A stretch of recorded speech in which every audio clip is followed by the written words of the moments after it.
fún wa ibi gíga dàǹkọ́jọ́ dàǹkọ́jọ́ dàǹkọ́jọ́ ibi gíga dàǹkọ́ṣù. bẹ́ẹ̀ ni o iwájú iwájú lójúgun ń gbé. òkè níjọ́ òkè òkè òkè lẹ́yìn fún òkè.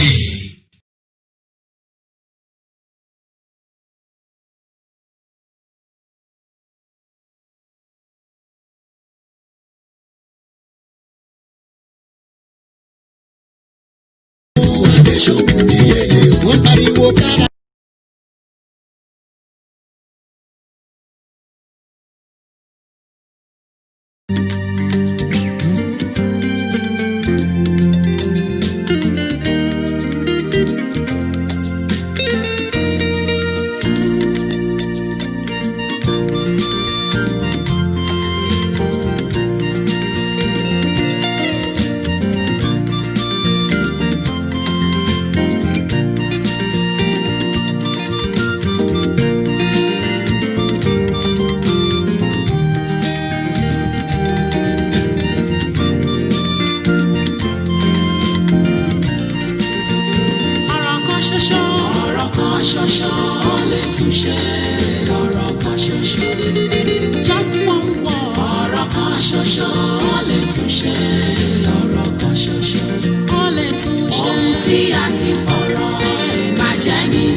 Ṣẹ̀dá fi dáyé àtọ̀run, ohun gbogbo tó wà nínú ẹ̀ ọ̀rọ̀ ló fi dá.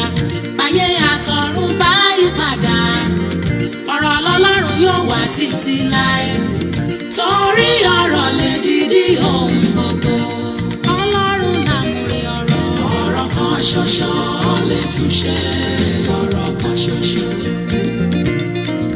Ọ̀rọ̀ kan ṣoṣo lè túnṣe. Ọ̀rọ̀ kan ṣoṣo. Àtúnṣe pátápátá. Bàjẹ́ nínú ayé mi. Ẹni tí ọ̀rọ̀ rí o. Ọ̀rọ̀ kan ṣoṣo lè túnṣe. Ọ̀rọ̀ kan ṣoṣo. Ọ̀rọ̀ lágbára ẹ̀ wá wò di ọ̀rọ̀ ayé. Ohun táyé pè lọ́rọ̀ ní gbólóhùn. Nínú ọ̀rọ̀ ayé ni wọ́n sọ fọ́. Nínú ọ̀rọ̀ wọn ní àṣẹ. Ohun ọ̀rọ̀ ayé ṣe fún ayé. Jàǹbá ló pọ̀ nínú wọn. Orúkọ táyé bá pọ̀rọ̀ ni yóò jẹ́. Ibi ni wọ́n fi ń ṣe fúnra wọn. Ẹ̀dá gbogbo tí ń gbáyé ẹ̀ máa bá mi bọ̀. Ibùdókọ̀ èrò tó ń lọ sí ìrìn àjò. Lápẹ̀rọ sọ́kọ̀ tí ń pariwo. Ẹ wọlé 100 naira lówó orí ẹnìkan. Oníkálukú wọlé sọ́kọ̀. Lọ́kọ̀ bá kú ni wọ́n bá ṣí. Wọ́n mórí lé ìrìn àjò wọn.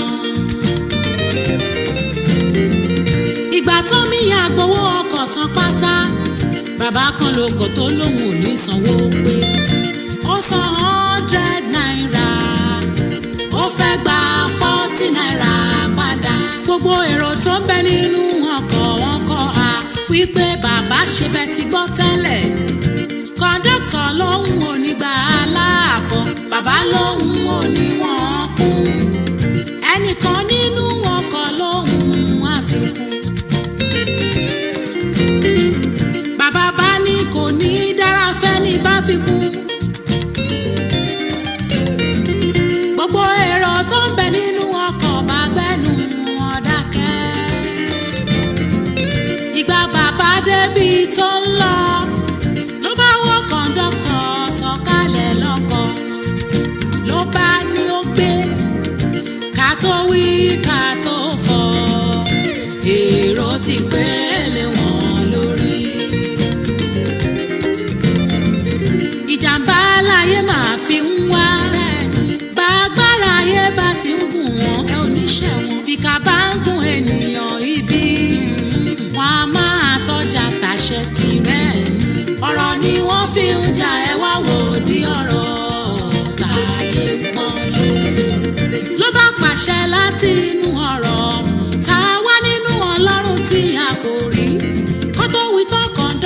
tí bọ́ṣọ sọnù ló bá mórí légbó ṣe ti ráyé ọ̀rọ̀ agbára yé ọpẹ́lọpẹ́ arákùnrin kan tó ń bẹ nínú ọkọ̀ tó jọmọ Ọlọ́run tó mọ̀rọ̀ ìṣẹ̀dá tó dá ayé tó dóhun gbogbo ọ̀rọ̀ Ọlọ́run tó nípa ọ̀rọ̀ èyí tí a ti kọ wípé kò sóhun ìjà kan tí a ṣe sí ọ tí ó pa ọ́ lára àti pé ta lẹni náà tí ń wí tó sì ń ṣẹ nígbà tí Olúwa kò pàṣẹ rẹ̀ o.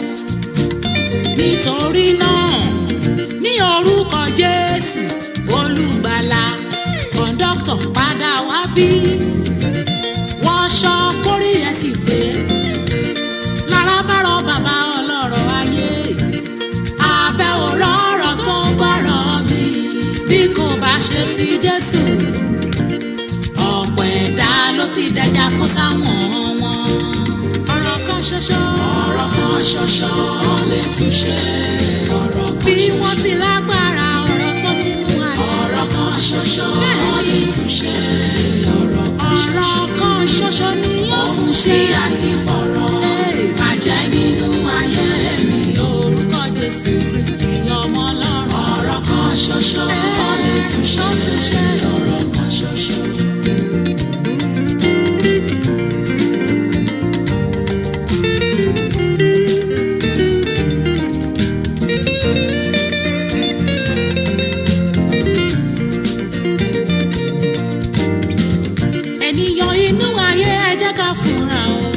Sátánì ń ṣòro bí àgbọn ẹlòmíràn kí a tó bí wọn lọ́wọ́ àwọn ọ̀tá ti tẹ̀ wọ́n ẹlòmíràn nígbà tá bí wọ́n tán láàrin ẹgbẹ́ níbi iṣẹ́ ọwọ́ ìkà tá gbẹ́lẹ̀ ní lórí tá ò mọ̀ lóríṣiríṣi ìjàmbá tí ń ṣẹlẹ̀. Ẹ jẹ́ ká gbàdúrà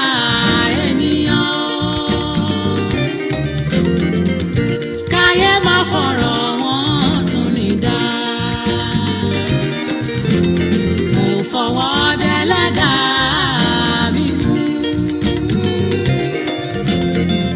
Kórí mi má gbàbọ̀dé ọ̀rọ̀ ẹlẹ́dà mi má gbàbọ̀dé. Ọ̀rọ̀ kan ṣoṣo tó ṣẹ̀dá ayé ọ̀rọ̀ kan ni. Ọ̀rọ̀ kan ò ní mo pè. Ọ̀rọ̀ kan ṣoṣo tó gbé ọ̀rọ̀ mi. Ọ̀rọ̀ kan ṣoṣo.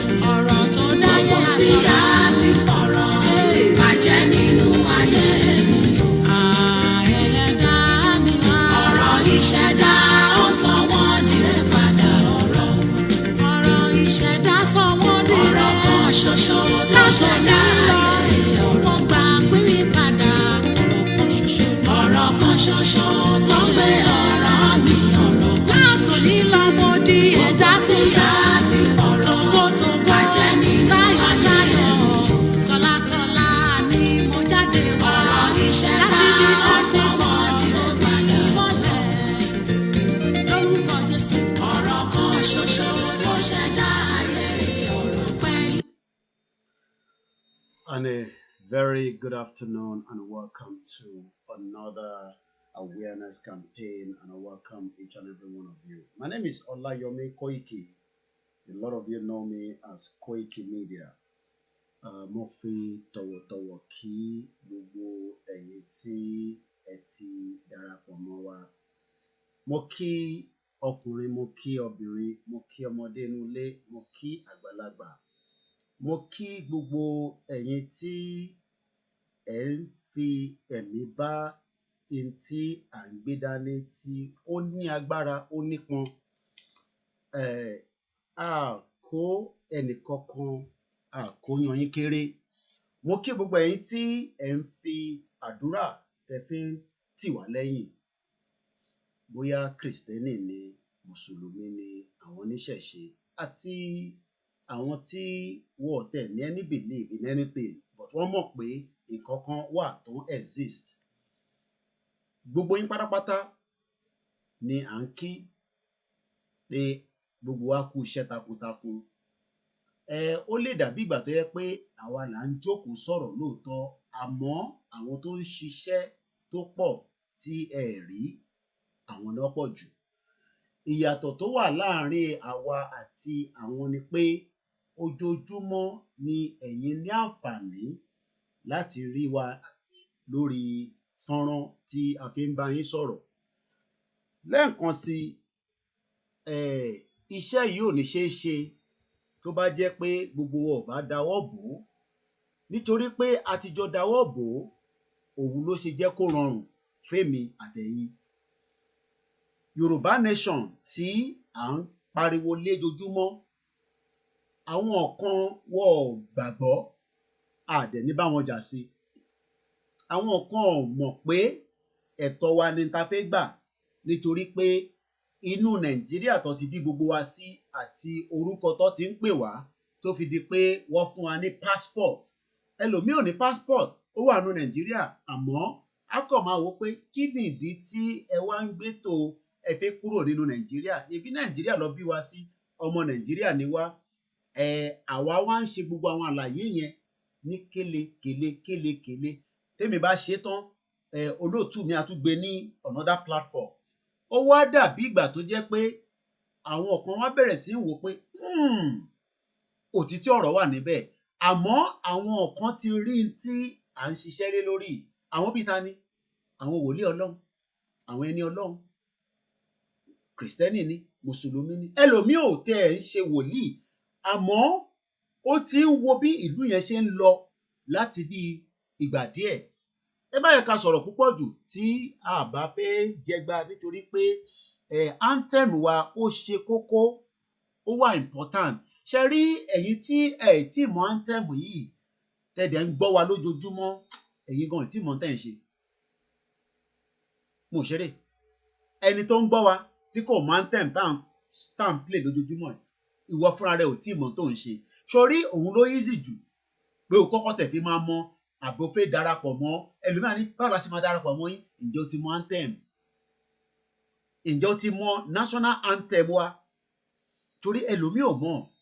Ṣe rí gbogbo tí à ń ṣe yìí, ẹ má rò pé la wá ń ṣe ní bíbà. A ṣeré ní bíbà yìí o. Ṣe rí oríṣiríṣi program ló wà. Àwọn program kan wà wọ́n máa ń ṣeré ipá lórí ẹ̀ ni. Àwọn program kan dẹ̀ wà wọ́n máa ń ṣiṣẹ́ níbẹ̀ ni. Àmọ́ eléyìí táwa gbé dání, iṣẹ́ òun ló wà nínú ẹ̀. Ẹ jẹ́ ká má tí sọ̀rọ̀ lọ púpọ̀.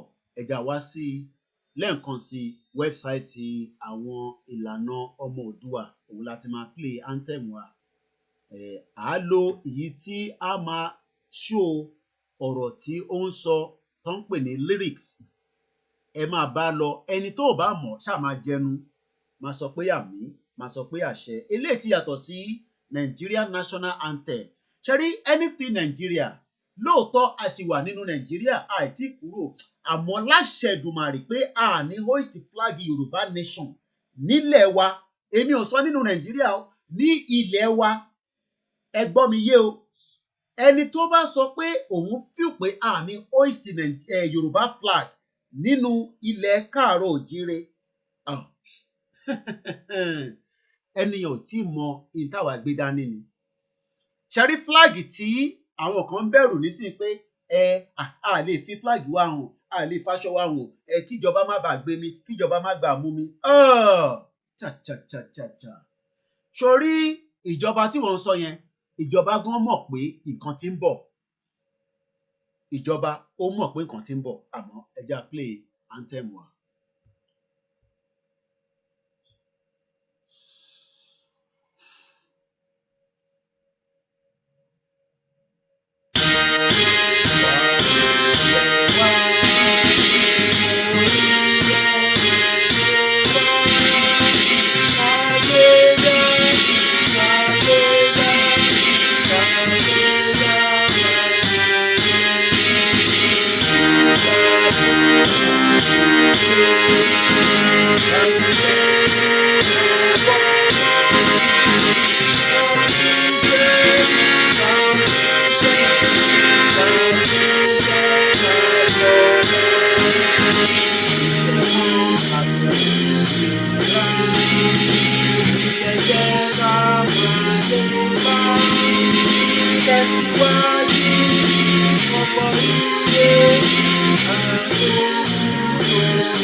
Ẹlòmíì ò mọ ìtàn pè ní ògo adúláwọ̀.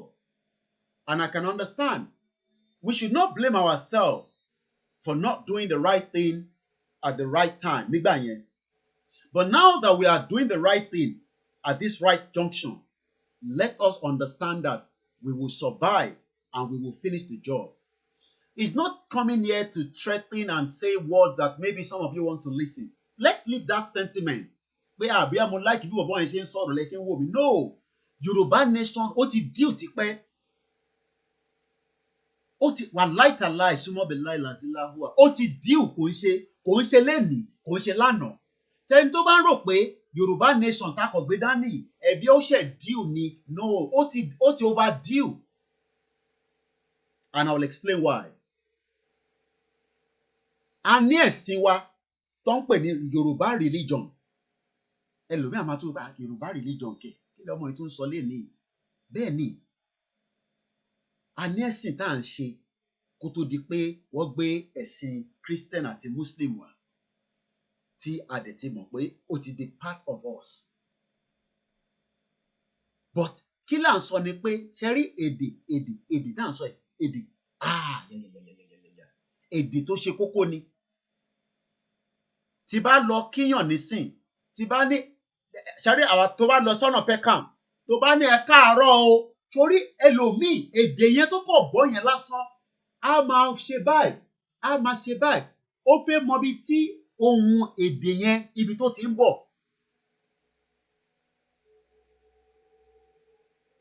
Èdè, language.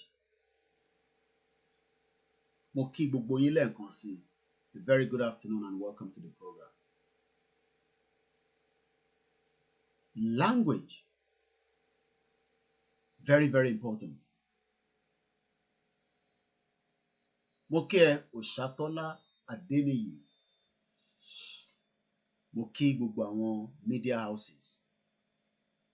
Our unity is one. I know some of you are very skeptical. Ṣé àwọn media houses yìí ṣá ṣé ń bára wọn ṣe ṣá? Ṣé máa ń bá wọn ra wọn ṣe ṣá? Ibi tá ti ń sọ yẹn, Fúlàní ti ń gé wa lórí. The unity with the media. I know some of you want us to hold program together.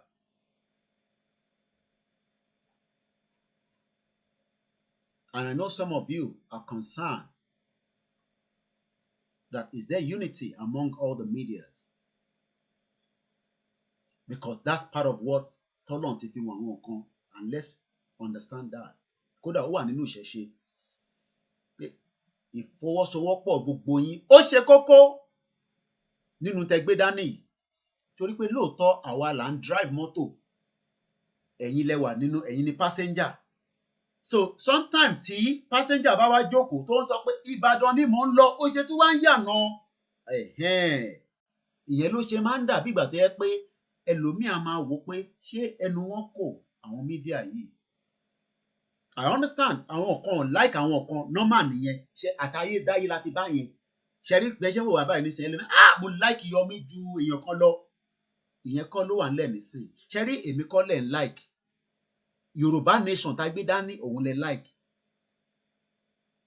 Nítorí pé ìwòye àní máa ń fi sọ̀rọ̀ sẹ́lú. Ìwòye last year most tó bá sọ fún mi gan pé eléyìí tí mo gbé dání màá máa sọ ní December. Mo mọ bí tí mo wà ní December. Mo mọ tí mo wà ní December last year. Èmi mọ tèmi wá ní December last year. This time December last year mo mọ after tí mo dé láti Istanbul. Mo mọ nú halo tí mo wà. Ẹ mọ̀ pé London Germany ìlú yìí German àmọ́ à ń kàn dúpẹ́ fọ́lọ́run ni. Mo kí gbogbo àwọn wòlíì Ọlọ́run ẹnu wo ò gbà ká sọ̀rọ̀ sí yín. A kí gbogbo àwọn àfáà, a kí gbogbo ẹ̀yin ọba. Bẹ́ẹ̀ ni ẹ máa yà yín lẹ́nu pé kí ló tún sọ lẹ́nu. Bẹ́ẹ̀ ni àmọ́ a máa kàn yín níkò. Ẹ gbọ́ wọn ni mo sọ, a máa kàn yín níkò nítorí pé ìyà tá à ń jẹ ó ti tó. Mo bá yàn sọ̀rọ̀ ní Ethiopia, travelling certificate tó need tí a ṣèrànlọ́wọ́ fún kó fi padà wá sí ilé nítorí pé ọ̀nà yẹn ò dáa fún mọ́. Ọlọ́run má jẹ́ arìnrìn burúkú. Ọlọ́run má jẹ́ ṣe kíni? Ọlọ́run má jẹ́ arìnrìn burúkú.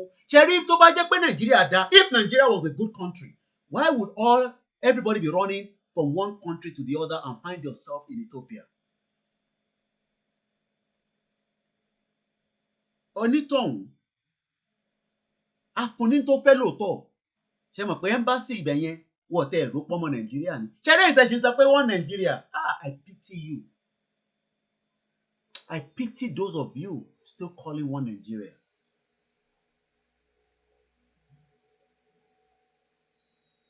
I pity you because if Nigeria was truly a country, no Nigerian should be living outside Nigeria. And I'm sure everybody agrees to that.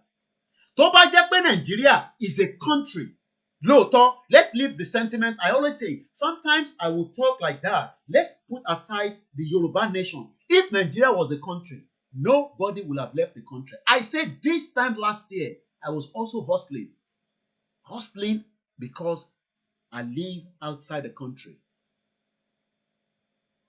Ẹ mọ̀ pé lómi tó níwèé lóòótọ́, ó ń hustle. Oh, yeah. Ẹ̀yin lẹ ń feel pé ẹni tó níwèé ó comfortable níbi tó wà. Oh, some of you probably see my new look. This boy is fresh. It's the weather. Ṣorí ńgbà tó bá bẹ̀rẹ̀ sí mú bíìlì wá fún ẹ lọ́tùn lósì. Kí ló ń ṣẹlẹ̀ gan-an? Èló gan là ń pa? Then you start asking yourself. I was speaking to somebody up to 3 a.m. yesterday. Nígbà táwa ń sọ̀rọ̀ jomi ọ̀rọ̀, àjọ ń fi ọ̀rọ̀ jomi ọ̀rọ̀. Ẹ mọ̀ tí wọ́n bá ń sọ̀rọ̀. Ṣé ẹ mọ̀ pé at some point in this country, point of entry láti gba visa to come to this UK. This same UK tó wá di, look, I say ìlú yóò ní kúre nílùú yìí. This country to create a problem and they must apologize for all the Yoruba people. Great Britain. Look at the topic that we are treating today. Great Britain must apologize for the atrocity and the crime against the Yoruba people. Torí àwọn ọkọ wa sínú àhílò táwa yìí. Ṣé rí àwọn ọba tí mo sọ lẹ́ẹ̀kan yẹn? Ọba tó bá sọ̀rọ̀ dáadáa, á fún ní kò lórí. Ìyá ń jẹ ọmọ káàárọ̀ òjíire. Ọba kan wá jókòó tatarata. Ẹ wá ní ẹ má bọ ọba. Ní kúure ká má bọ ọba bí òṣìwò. Ọba wo ni kó má bá sọ̀rọ̀? I said there's somebody in Ethiopia, obìnrin ni. Ó ti há sí Ethiopia. Ó fẹ́ padà wá sí ìlú ẹ̀. Nigerian embassy, the shit old country, refused to do the right thing for her. Ẹ wá ní ká fọba sílẹ̀, ká fi politician sílẹ̀, ká fi joyè sílẹ̀.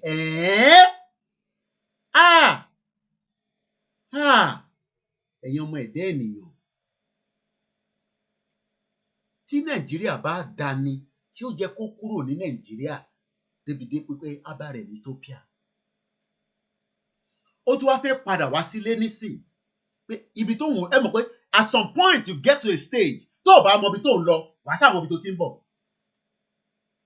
The embassy is not even interested in her. How many people like that across the world? So when you say you are I'm a Nigerian, really? You don't know the nonsense you're talking from your mouth. Don't worry whether that's a new petition or not. Just sign whatever the petition you see. All those questions, is this a new petition? Why do you need to know that? Click on it. It says we are breaking up. Sign it, leave it. The question is this a new petition? Is something that we are still wasting time. Is this a new petition? Ọba, what Ọba? Àbí Ọba fún? As any of the Kábíyèsí, have they released any statement on that king that was killed? Ó ti kú ntí, ó ti bá tiẹ̀ lọ. Ẹni tó wà láyé ló máa ṣayé. Great Britain must apologize to the Yoruba people and the rest of the other tribes for the crime they are committing and they've committed. The reason why we are all suffering is because of this country. Oh, you don't know. No, you don't know because you are more comfortable. Let me change your position with that girl in Ethiopia that needs assistance now. Let me change your own position in America as against the girl who in Ethiopia and see. Let me change your position where you are in Canada as against the person in Ethiopia. You won't want that, is it? I know. Come off a drown, though, including myself. We are all mad. Let's pray for her. I know prayer is good.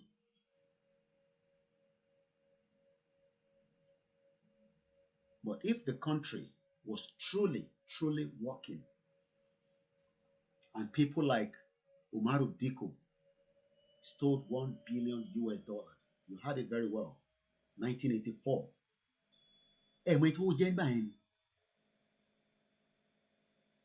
If people like MK Abiola that have stole so much money, I know you don't want me to mention his name, Yoruba man at Iveco, is a giver.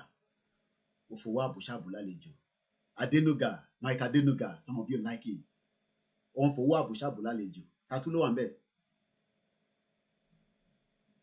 We are all going to break Nigeria. Mo kí yín màmá wa Juliet tí mo fi tọ̀wọ̀tọ̀wọ̀ dárúkọ. My brother Bernard, all hail the Biafra, is a Yoruba platform. I'm not hesitate to say that all the time. That means a máa sọ Yorùbá, a máa sọ èdè wa. Language. Oh, language. Tó bá sọ pé ẹ káàárọ̀ ní Peckham, èèyàn márùn-ún á máa gbójú sókè nítorí pé èdè tó gbọ́ yẹn ó understand it.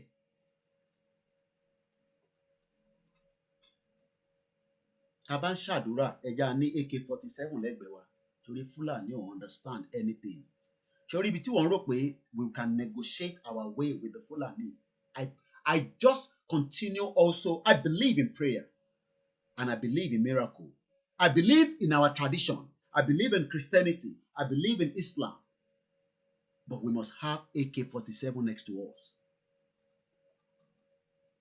What do you have to say? AK-47. So when we are praying, in case Fulani change their mind, so you open one eye with AK-47. So when they are pointing their finger, we will use AK-47 back with our own tradition as well to back it. Great Britain must apologize to crime against all the innocent lives because they are the cause of our problem. Don't tell me they gave us independence. That is bullshit. I'm not interested in all that.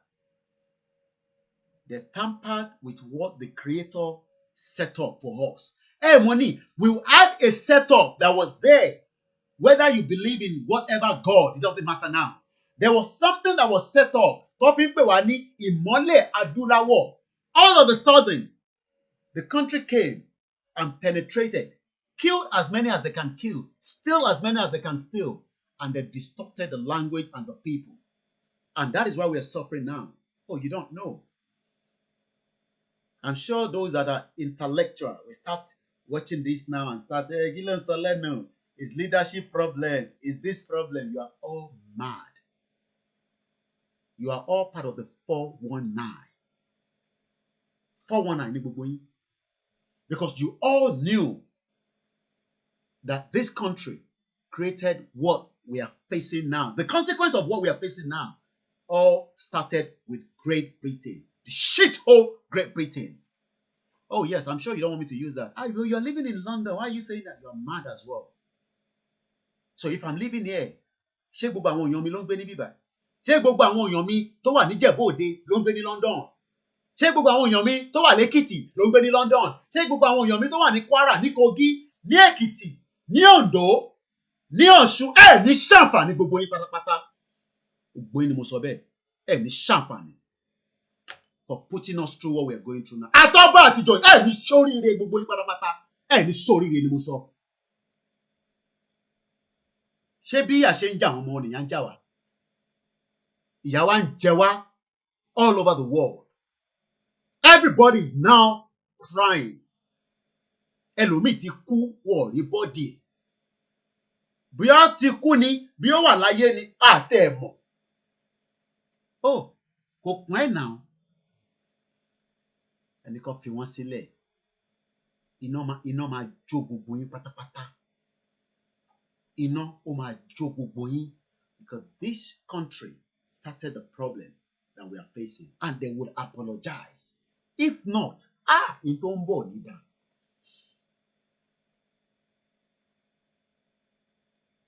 If they cannot solve this problem, iná tó máa jó àwọn fúnra wọn, àwọn gan ní expected.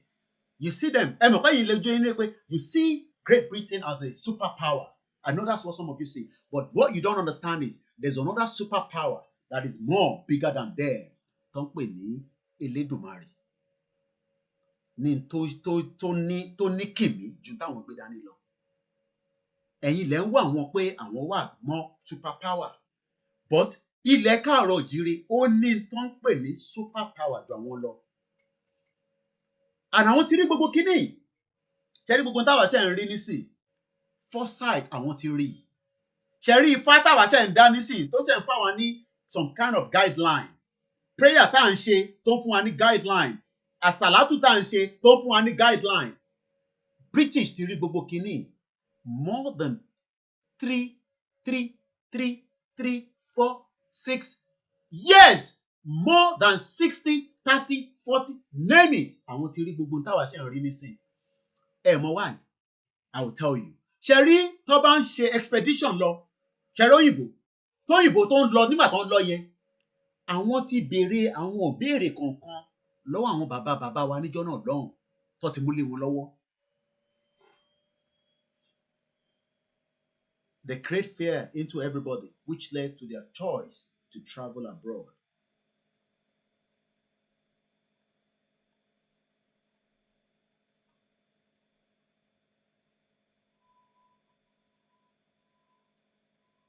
Our forefathers gave them what should not have been with them.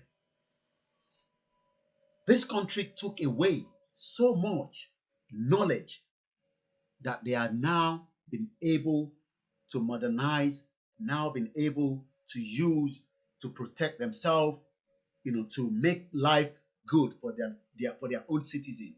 And they will now say they are supporting Africa.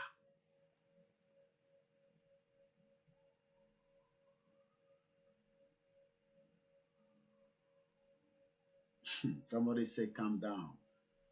It's how to access AK-47. AK-47 is in the market. And it can be bought by any one of you. You buy it as well. Keep one for yourself and your family. And if you can buy extra for us, let us know. When you have it ready, we will pick it up.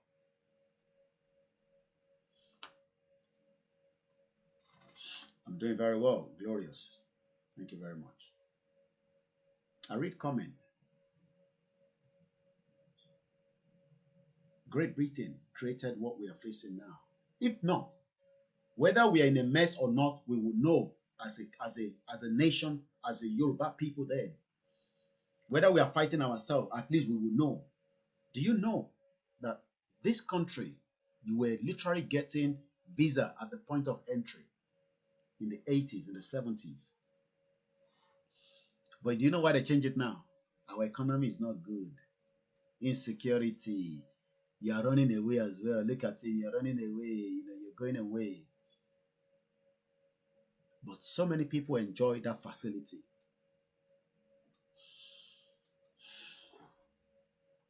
Language. Adekunle Adepoju. Good morning to those of you in Texas, in New York, California, Moki Boboyi, Canada. They're just waking up in the morning. So play the YouTube Chief Obafemi Awolowo Constitution Conference in 1958. Okay, I'll look for that. Chief Obafemi Awolowo Constitution 1958. Okay. While we're going to be playing that, you might want to watch our father. Whatever we do, we still have those fathers and elders. But whatever I say is Koiki Media, and my chest take it. Professor Banji Akintoye might not say what I am saying, but whatever I'm saying, my heart, Sherry Oknomi, Ogbe, whether I talk to the British government, the American government, the German government, or the contraction you call the Nigerian government, my heart takes that. And I understand Professor Banji Akintoye might not speak the way I'm speaking, but we respect him. A lot of diplomacy with him. But I am looking, and I know diplomacy can work if we all combine pressure. But I want us to have AK-47 next to us. And he said from December, and AK-47. Don't call and be telling me nonsense. Call and tell us you have 10, 20 ready for us. We will pick it up wherever it is. Yes. Look, gun is not something you can be. You know Yoruba people. AK-47. Go to America. One tashire shirini. Then don't ra chewing gum ni. Adekunle wà níbẹ̀ yẹn nísìn. Àbí mo parọ́ Adekunle. Ṣé ṣì wà ń bẹ̀ àbò wọ bathroom mo jẹ́rìí ẹ̀. Go to America. You can buy gun. It's not a big deal. But it's that contraction that when you mention gun, it's like, hey! Ìbọn ló tún dárúkọ wọ bọ̀bọ́ lórí iṣu ẹ̀. Shut up your mouth. Give us AK-47. 2, 3, 100, 1,000. Buy it for us. We'll pick it up. Just tell us where it is. Even if you think you can track us, because I know there's so many people watching. They say, hey, what's going on AK-47? I'm one listen. You don't look back. Aya paisi be. Atentombo. Itagbe dani. Risk is poor níbẹ̀, but we are prepared for that risk. Ìbọn lẹ́yìn wá ń sọ di bàbá. Los America, wọ́n ta àwọn nìyẹn Adékúnlé confirm fún mi. Wọ́n ta bí ẹni ra chewing gum ni. Ìbọn lẹ́yìn wá sọ di kìíní yẹn. Ìbọn, give us AK-47 now. Give us motorbikes. Let's start preparing. Èèyàn mélòó ló lè ra AK-47? I think they sell it about 170,000 naira from what I'm told. Oh yes. Only price, only grade. You want brand new. Tell us where it is. We'll pick it up. Give us the location. We will go pick it up. We are not joking at all. This is not the time to come here and be talking no. We are serious with what we carry. And everything I say here, my chest can take it. Let the British government track it down. Let the American try. Intagbedani said a Yoruba nation answer yi. It look on that one now. America stand on their own. Why so many of you want to run there? Because the system is working for them. Why do you all want to run away from Nigeria? Because the shit old country is not working. So if anybody say that we are not serious, tell them we are telling those in the north to come back home. Nigeria will break. It might not be peaceful. There will be humanitarian disaster. I've seen it now myself. I've seen a glimpse of that. There will be stampede. That's all I saw. I don't dream. But I saw stampede. I saw that clearly. I saw it. Stampede. I will not give the location, but in the southwest of the country. Maurice Stampede.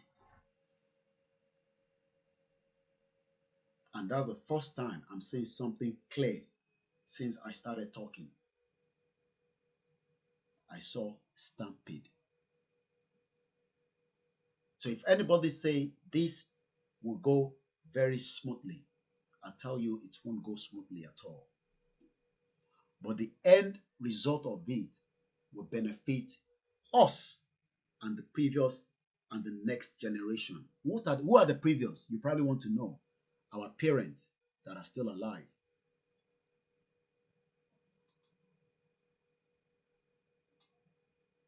Oh, somebody said you're not going to be persecuted by the British authority. What the British? Fuck the British. The British that created. You think that they're fighting me? They're not fighting me. They're probably be fighting more spirits. Oh, you think the British locked me down? That will be the end of this. Oh my God. Hey, Mutombo. I told you this fight is a spiritual fight. The MI5 listen to what I say all the time. The British government, I live here. They can't do jack shit. Because they're not fighting me anymore. They know what you differ from or not. What you read. The British government have consulted the oracle. That's what they knew money. They've consulted oracle. But they don't want to give up. And if they're not giving up, something will go for it as well. I said I am ready to take all the risk. You're talking about British government persecute. Come on, Dafu Yalaya British government. What the British government? Kò ní Dafu Yalaya British government. And so pé generation kan, tribe kan, ìlú kan, all hold it to ransom. You are talking about me. Is it me they are fighting? No. They are fighting a bigger picture more than me.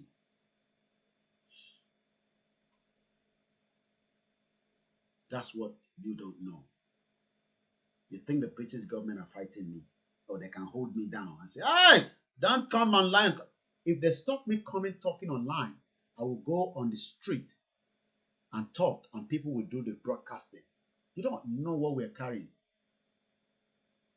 And if the worst case comes, I will tell them, I will leave the country for them.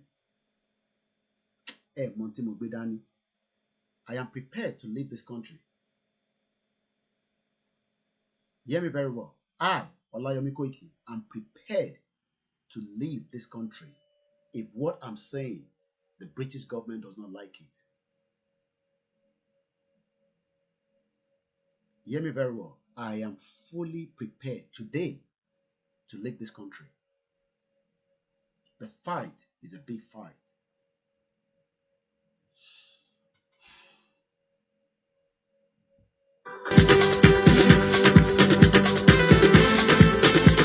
Today, the Yoruba religion has become an international religion.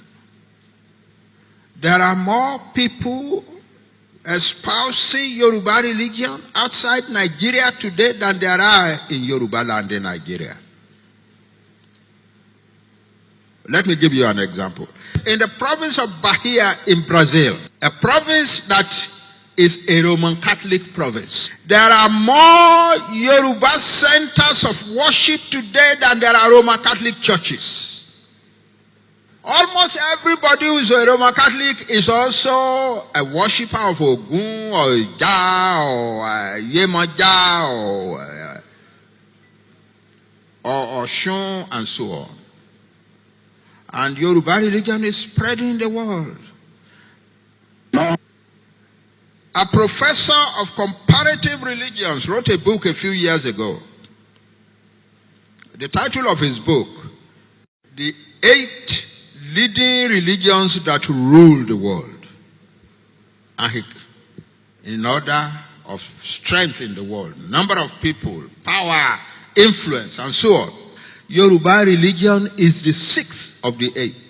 And that's the only religion from Africa that is an international religion. Okay, so here we are.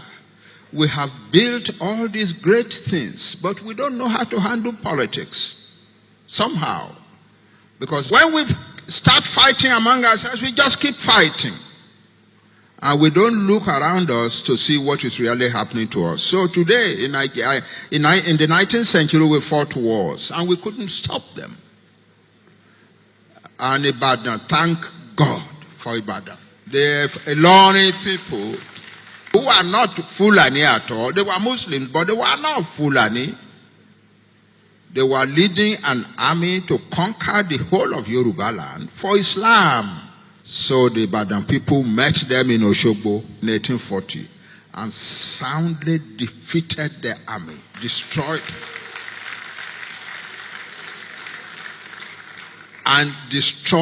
their cavalry, and took captive the leading officers of the army, who incidentally were all Yoruba.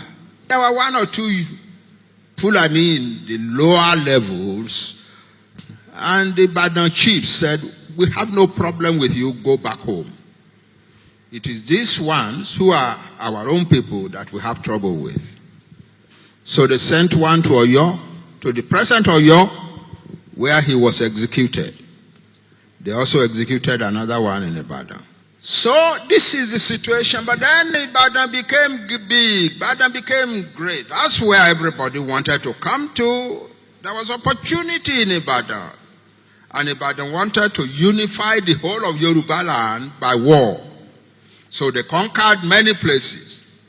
The only people left that they did not conquer were these far southern peoples, like the Jebu, the Ondo, Owo, and so on. But Ekiti, what is now Oshun, Ijesha, most of Igomina, and so on, they just ran over the place and created an empire and put AGEGEs everywhere.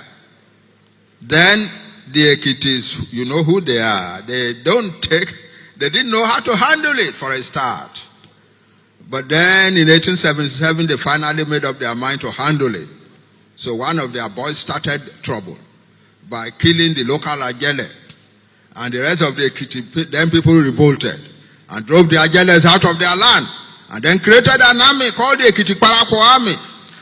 And the war went on from 1877 until 1886.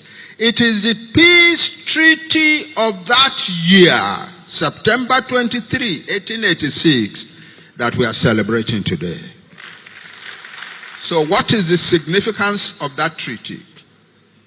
It brought to an end in our land a whole century of troubles and wars. But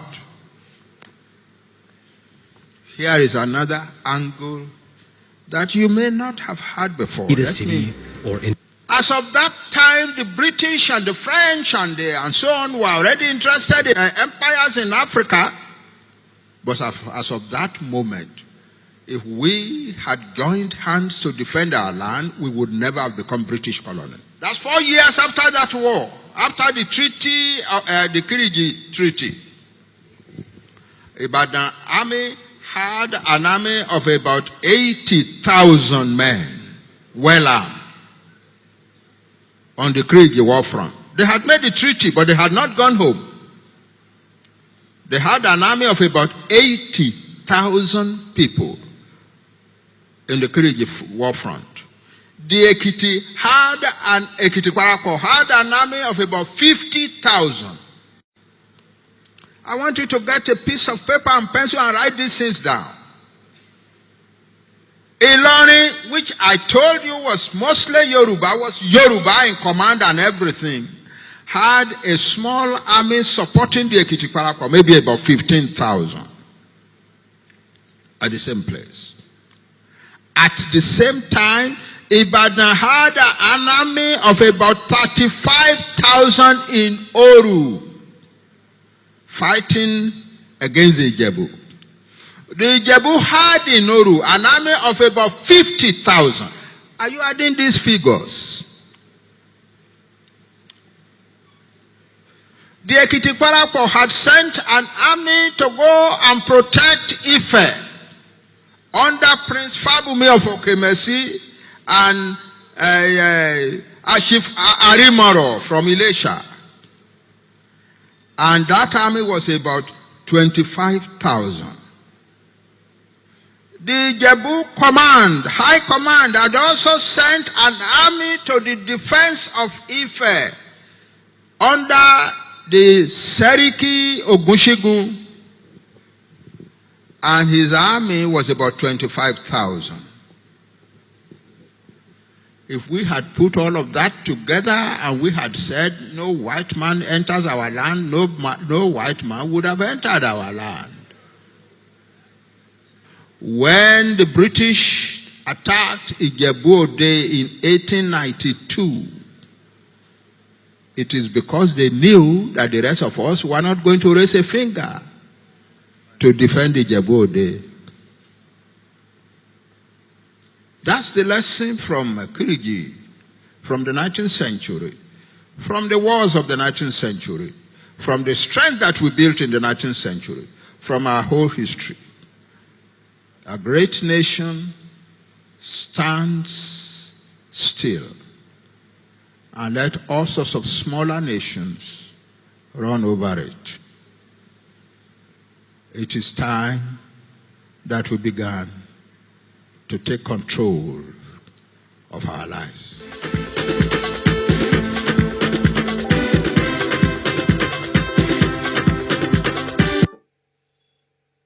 So who does not want our land back? Who is still talking about one Nigeria? We are talking about our ancestral land.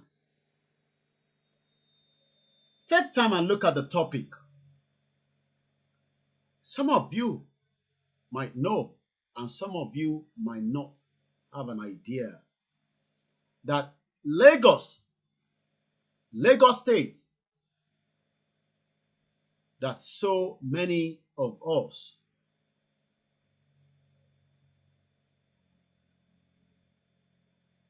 Lagos State. Do you know something? But before I play that, before I show you that, let's listen to this. Yorùbá ni mí tọkàntọkàn, ọmọ Odùduwà ni mí. Yorùbá ẹ ronú jinlẹ̀ o, ẹ jẹ́ a jọ fìmọ̀ ṣọ̀kan.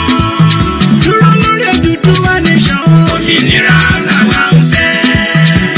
Gbé kíni gbé kájọ gbé, láò fi délẹ̀ ìlérí.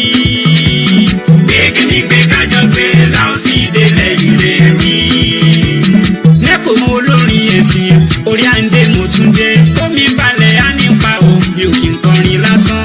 Orin ọ̀tẹ̀ yìí nítumọ̀ òmìnira ló dálé lórí. Ọ̀rọ̀ ẹ̀sìn kọ́ ní tèyí, mi ò gbọ́rọ̀ ẹ̀sìn wá rárá. Àìlásọ lọ́rùn pàkà sówó lápérò fáwọn kan. Wọ́n fẹ́ máa tẹ wá mẹ́rẹ̀ o, Yorùbá ẹ jẹ́ a gbọ́n. Odùduwà nation ló bá wa Yorùbá pátá.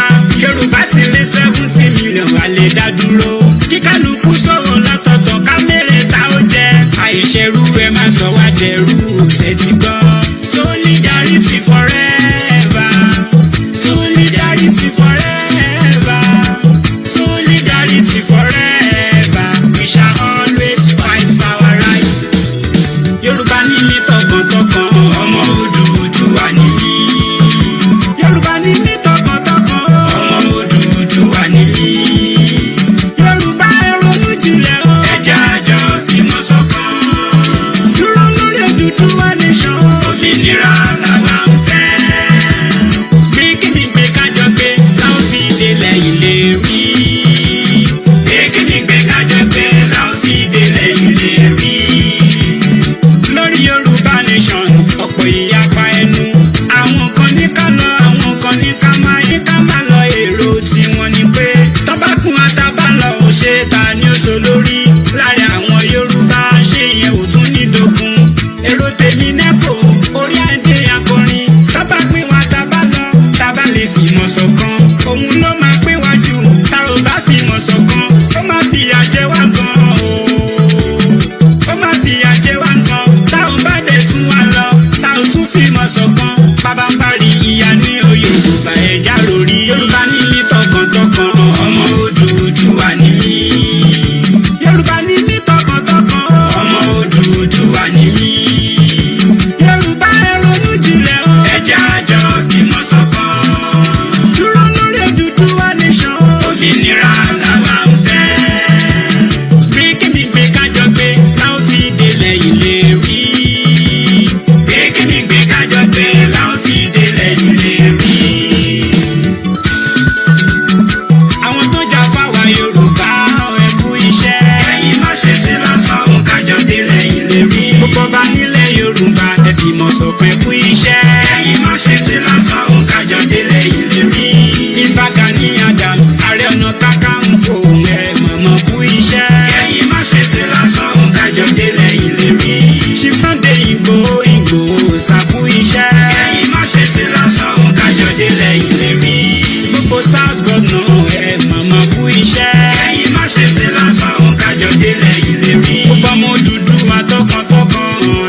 délẹ̀ ìlérí.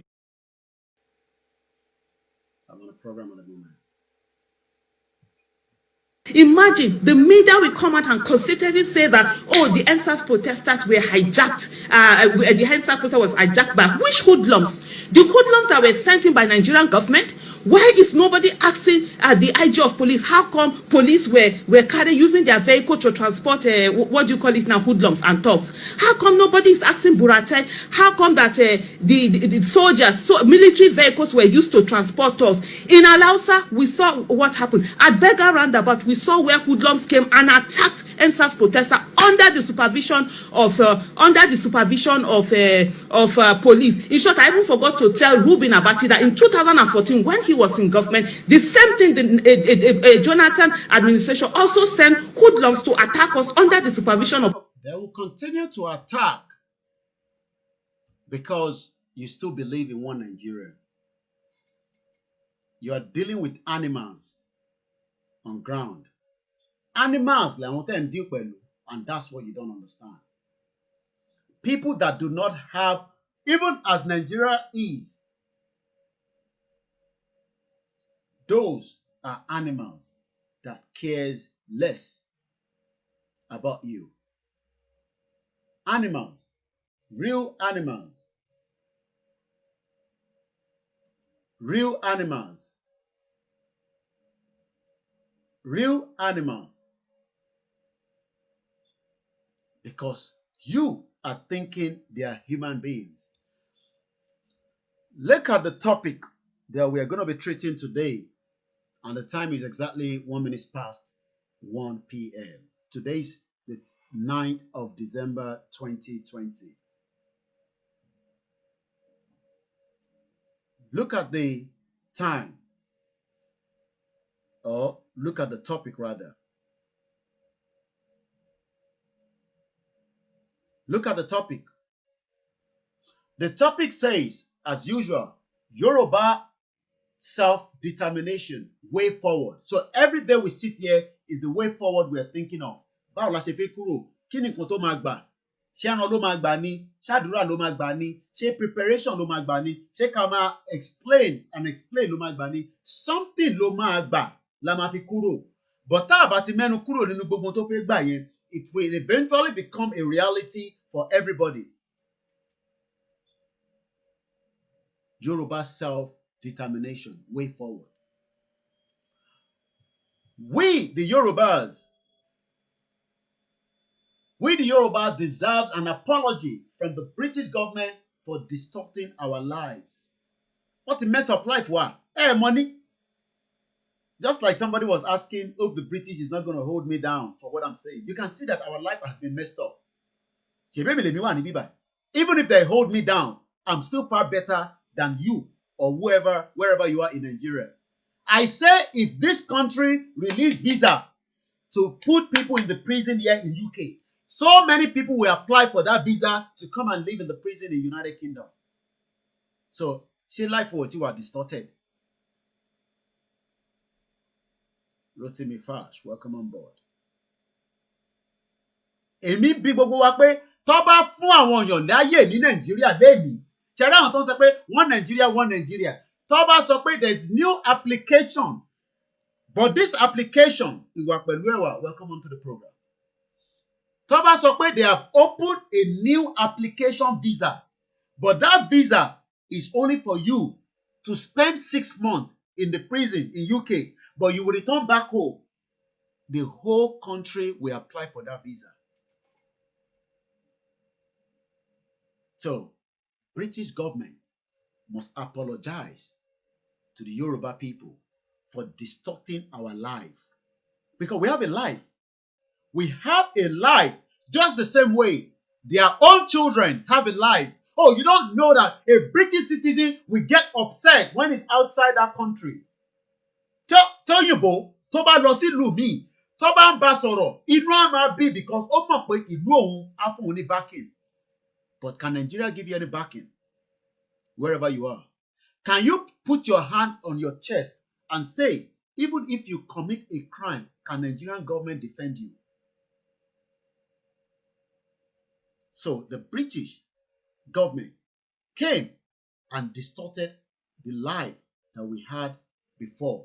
And that's why they gave the power to the politician as against our king. So when we say our king do not know why we are fighting, then that means our king also have an issue with us. Because our king is meant to be respected as against the contraction of all these 419 politicians. Àwọn kings, àwọn ọba wa, níjọ́ náà lọ́hùn, they were living a proper way of life, controlling the little resources that they have until the British came and distorted that life.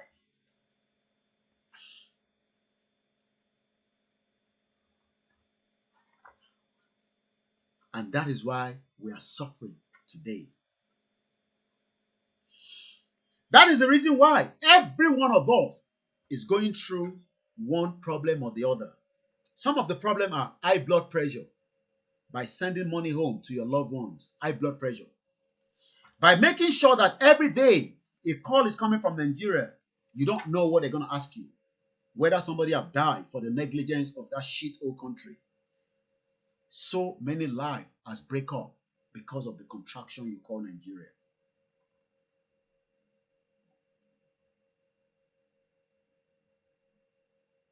We had our own ways of life until the British came to distort it.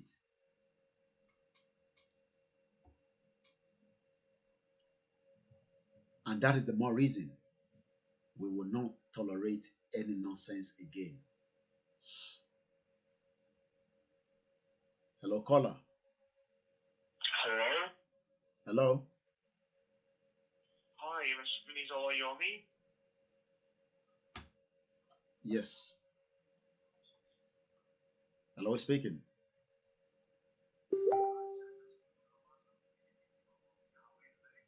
Well, I'm in the middle of a live broadcast at the moment.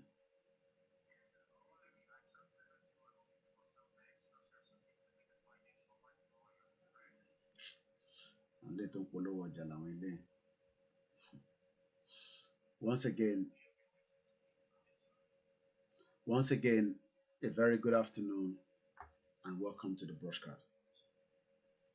Our king that thinks that we are asking for a Yoruba nation and wants to so are they pleased with the system that the British created as against their own will? Ṣé will wọn ni pé bí kan ṣe wà nísìn àbí bó ṣe wà tẹ́lẹ̀ èwo ló dájú? So when people say, oh, our king is under the local government, damn that local government. Damn the local government.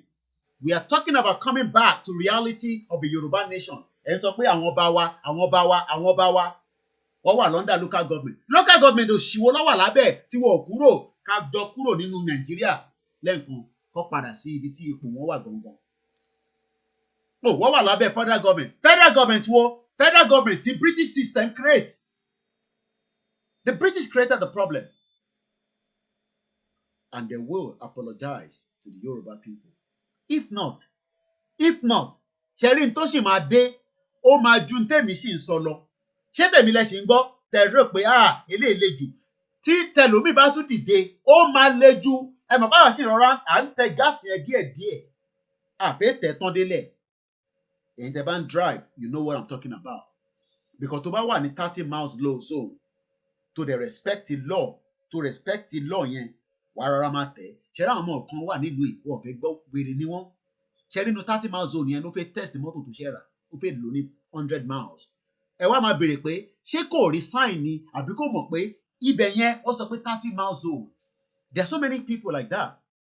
And they are not Nigerians. Pure English mad people. Ẹ mọ̀ káwọn òyìnbó yẹn ya wèrè gan. Kí lè dé tó ṣe ya wèrè? Wọ́n ya wèrè torí pé wọ́n mọ̀ pé inú ìlú wọn làwọn wà. The worst case tó máa ṣe fún wọn ni pé wá tí wọ́n sẹ́wọ̀n fún bí ọjọ́ mélòó kan wá tún padà. Ìmí tẹ̀ fẹ́ lọ sẹ́wọ̀n, ó fẹ́ lọ ṣe fàájì níbẹ̀ kó tún jáde padà. Ìtẹ́yìn kò yẹ yìí nìyẹn. But because àwa wọ́n ti fi ẹ̀rù, fear ó ti wà lára wa láti kékeré. Má sọ bẹ́ẹ̀, má gbé bẹ́ẹ̀. Òun ló dé bí a ti gbogbo adé báyìí nísìnyí. Làwa ń sọ pé àwọn ọba ẹni kẹ má kẹfà àwọn ọba sílẹ̀. No, àní fi wọ́n sílẹ̀. That means pé tó bàbá ó fẹ́ wà under federal government. That means pé wọ́n sì wà under the British rule nìyẹn. Ṣé bó ṣe wà tẹ́lẹ̀ nìyẹn? We're going to talk about that. Hoodlums attack Ondo monarch and destroy the palace.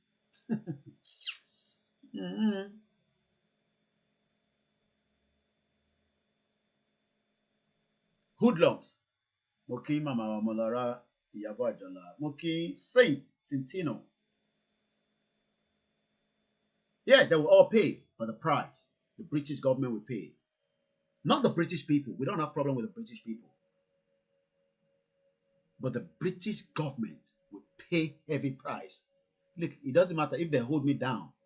There are millions of spirits that will rise up and deal with them. Right inside the country and outside the country. Just the same way I'm doing. Fela did the same thing. Fela dealt with them with his music. BBC don't play Fela music. That's what you don't know. Go and find out again. BBC purposely refused to play any Fela music on air. Fela lived here as well.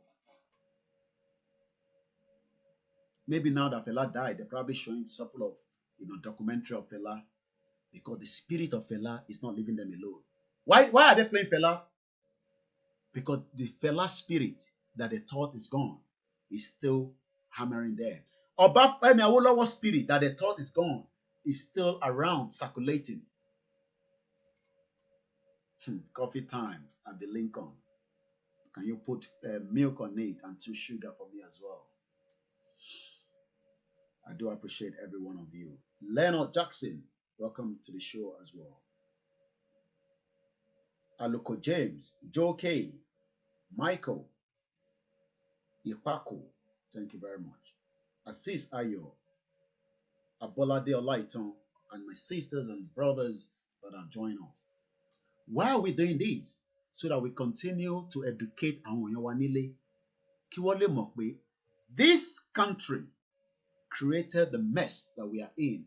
And if our king does not understand that, that means our king are also enemy to us. Ọ̀tá wa ló jẹ́ nìyẹn.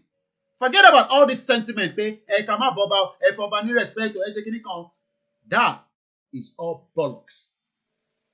Bollocks when the lives of millions of Yoruba people is at stake. Do you know that there's a KATSINA-born AGEGE guy from the north that have been part of the Lagos state government as well? I'm going to share that with you today. And how come he was given the water resources as the commissioner? What is the agenda? What is behind it? Architect KABIRU AHMED is one of KATSINA state born and bred in AGEGE, the local government. One of the first northern settlements in Lagos.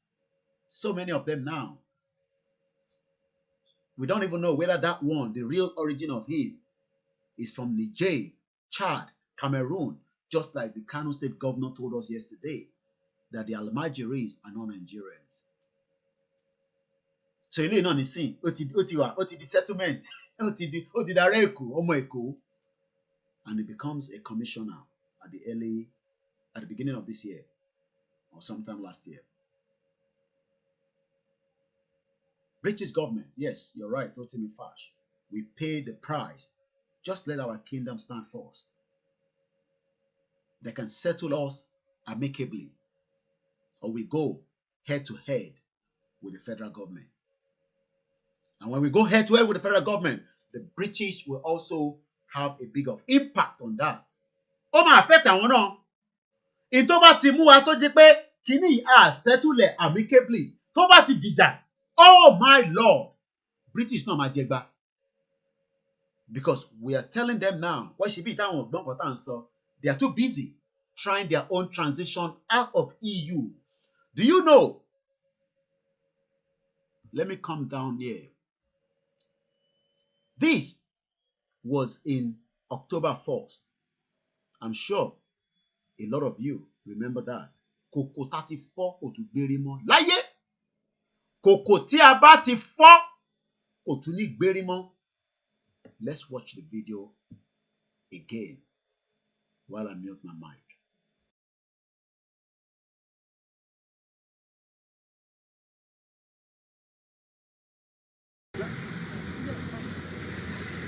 Ọlọ́run dá ọ̀run òun ayé ó fi ìpìlẹ̀ rẹ̀ lélẹ̀ pẹ̀lú ọgbọ́n ńlá.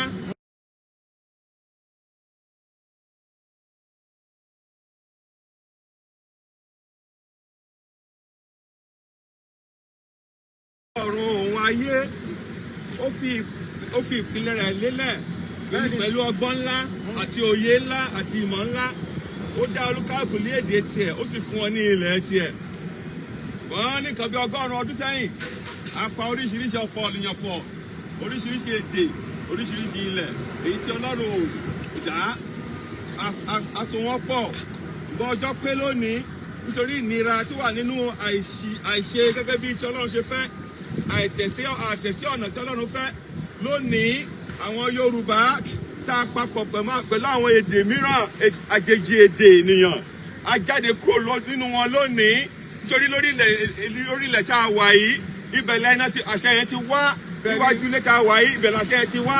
Wípé ká sọ Yorùbá pọ̀ pẹ̀lú àwọn àjèjì èdè ènìyàn.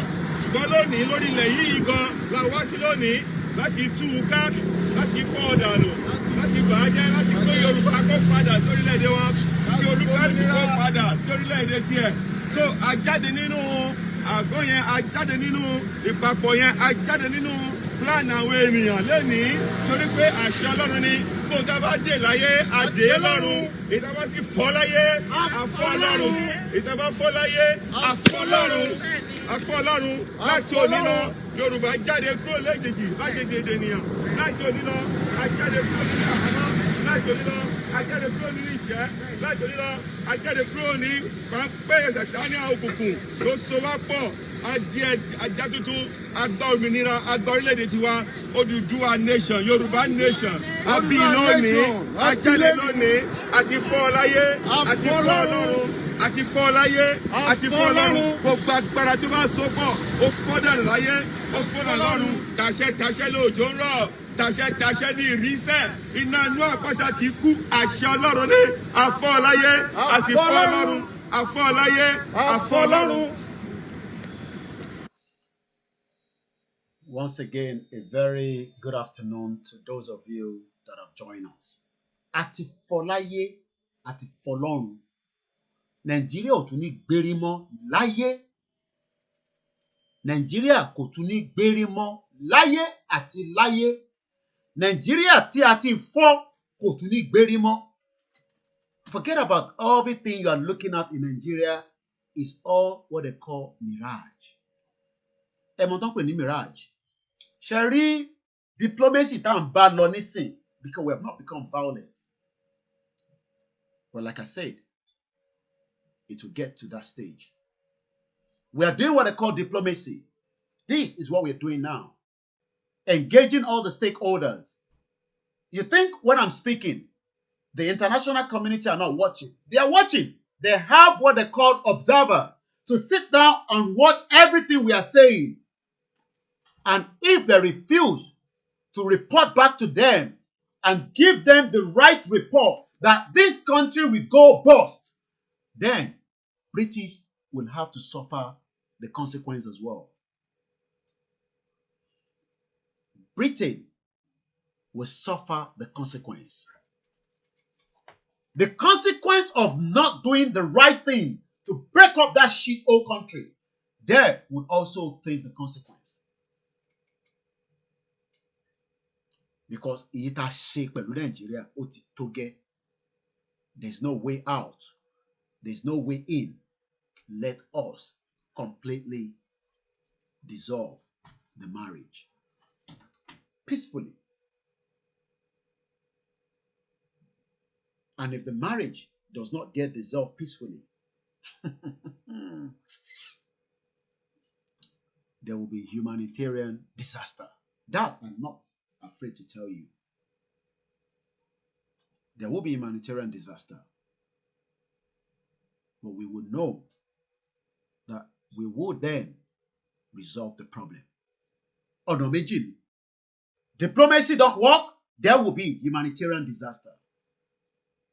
Because the federal government will fight back that wants to maintain and keep Nigeria when some of us refuse to go in line with them. Separatists. We're asking for a self-determination that will not be violent. But if the international community are closing their eyes as if what we are discussing is something that we're going to drag for another 10 years, they are probably mad as well. They probably start creating whatever they can bring out. They have a lot of those teams. But one thing I can tell you is we are prepared for whatever the consequence could be. We will go into KABIRU. This guy, a lot of you might be hearing about him for the first time. Some of you might know him before. Do you literally know that Sanwo-Eko gave this Malam that was born and bred in AGEGE the Honorable Commissioner for Waterfront Infrastructure Development?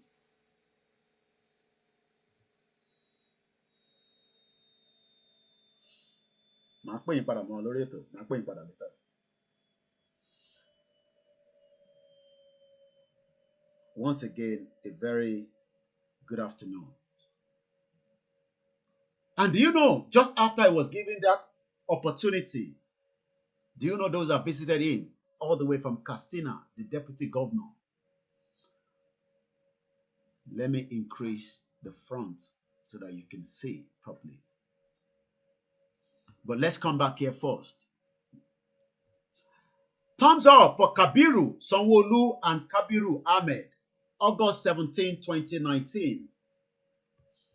Governor Sanwo-Olu is less than 100 days in the office as the Lagos State Chief Executive, but he asked me to chalk up a first in the state 52-year-old history in his appointment of a Lagosian of northern area origin into his cabinet. Architect KABIRU AHMED is of KATSINA state percentage, but was born and bred in AGEGE, one of the first northern settlements in Lagos. Is he really from KATSINA, or is also from Niger, like Buhari? Oh yes, you're right, Mazi Obi. They are waiting for us to kickstart it and they will join. I'm aware of that as well. My question to everybody, lọ́sàn-án ni pé, ǹjẹ́ yìí mọ̀ pé èèyàn kan tó bí sí ìlú AGEGE, but the origin is from KATSINA, is now the commissioner in Lagos State? If Sanwo-Olu gets kudos for this initiative, the recipient, KABIRU, certainly met the merit. In the politics of Lagos State from AGEGE axis, in the last 20 years or so, the unassumed and unobstructed gentleman has been a recurring decimal of sort. He has had 2 tours of deputy as councillor and vice chairman of AGEGE, his local government of birth and of residency. And in the mobilization of voters of the northern extraction in that area, he has proven to be a diligent worker. If he continues to keep his head, he has demonstrated over time, he will be a huge asset to Lagos State and one day maybe become the Lagos State governor. Anyway, we are all in a big mess.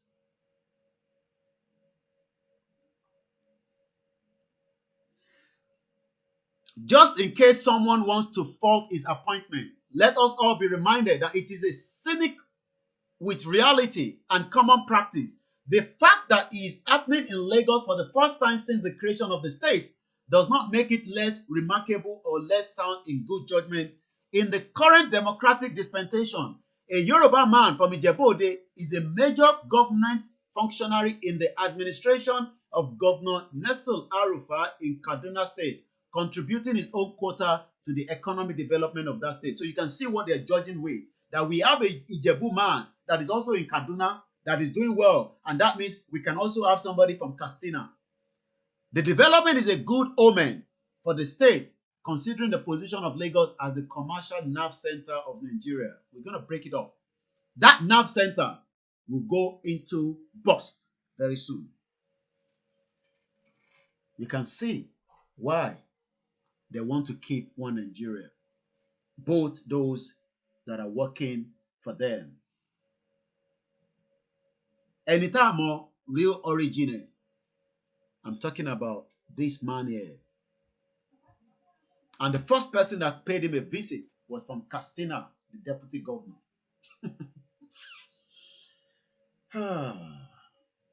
You can see that we are in a big mess. While we were all sleeping, they are planning underneath.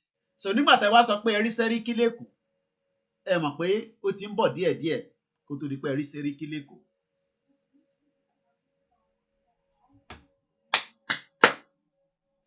Nígbà tẹ́ bá rí ẹni ẹrí Sẹ́ríkí l'Ékòó, àṣé ó tẹ̀ ti wọlé sí. Now, I'm not even worried about this guy. How come he was given commissioner for waterfront infrastructure development? Why the waterfront area? What is the reason for that? What is the reason for that?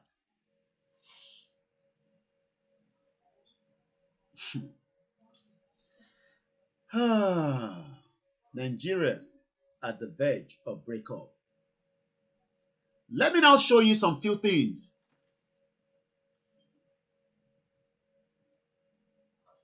that we are preparing, or they are prepared. I mean, some few things that a lot of you might not know. That sometimes when we say our language, I'm going to increase the front very well, and I'm going to read this to you all. So I'm just trying to increase the front so that we can read it together.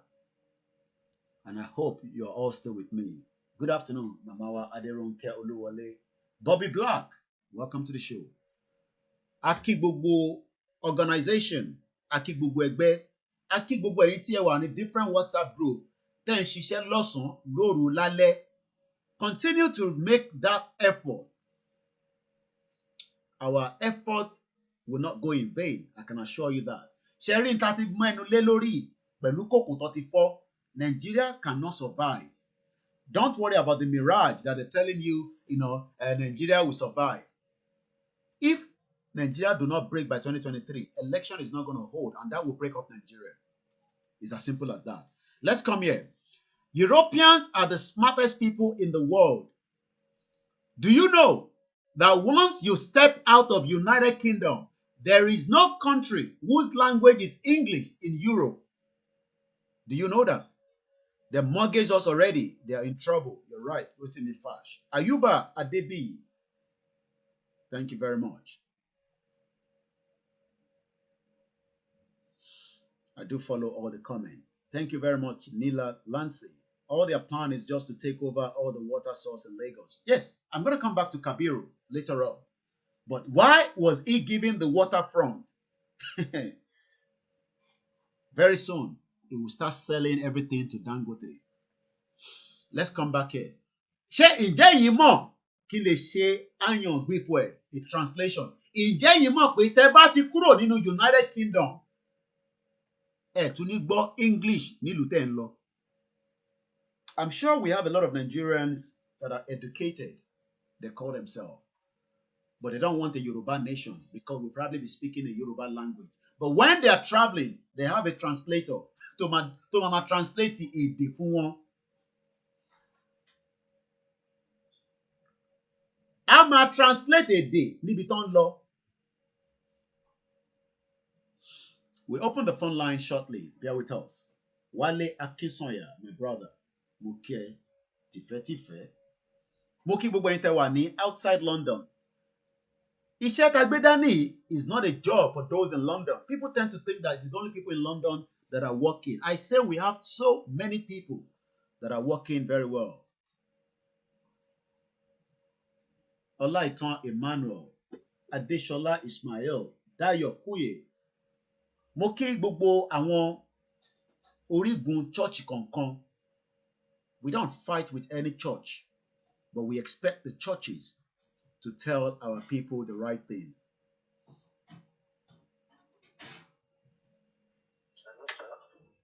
ṣé mo pa wà lórí ètò? Hello, sir. Bẹ́ẹ̀ni, sir.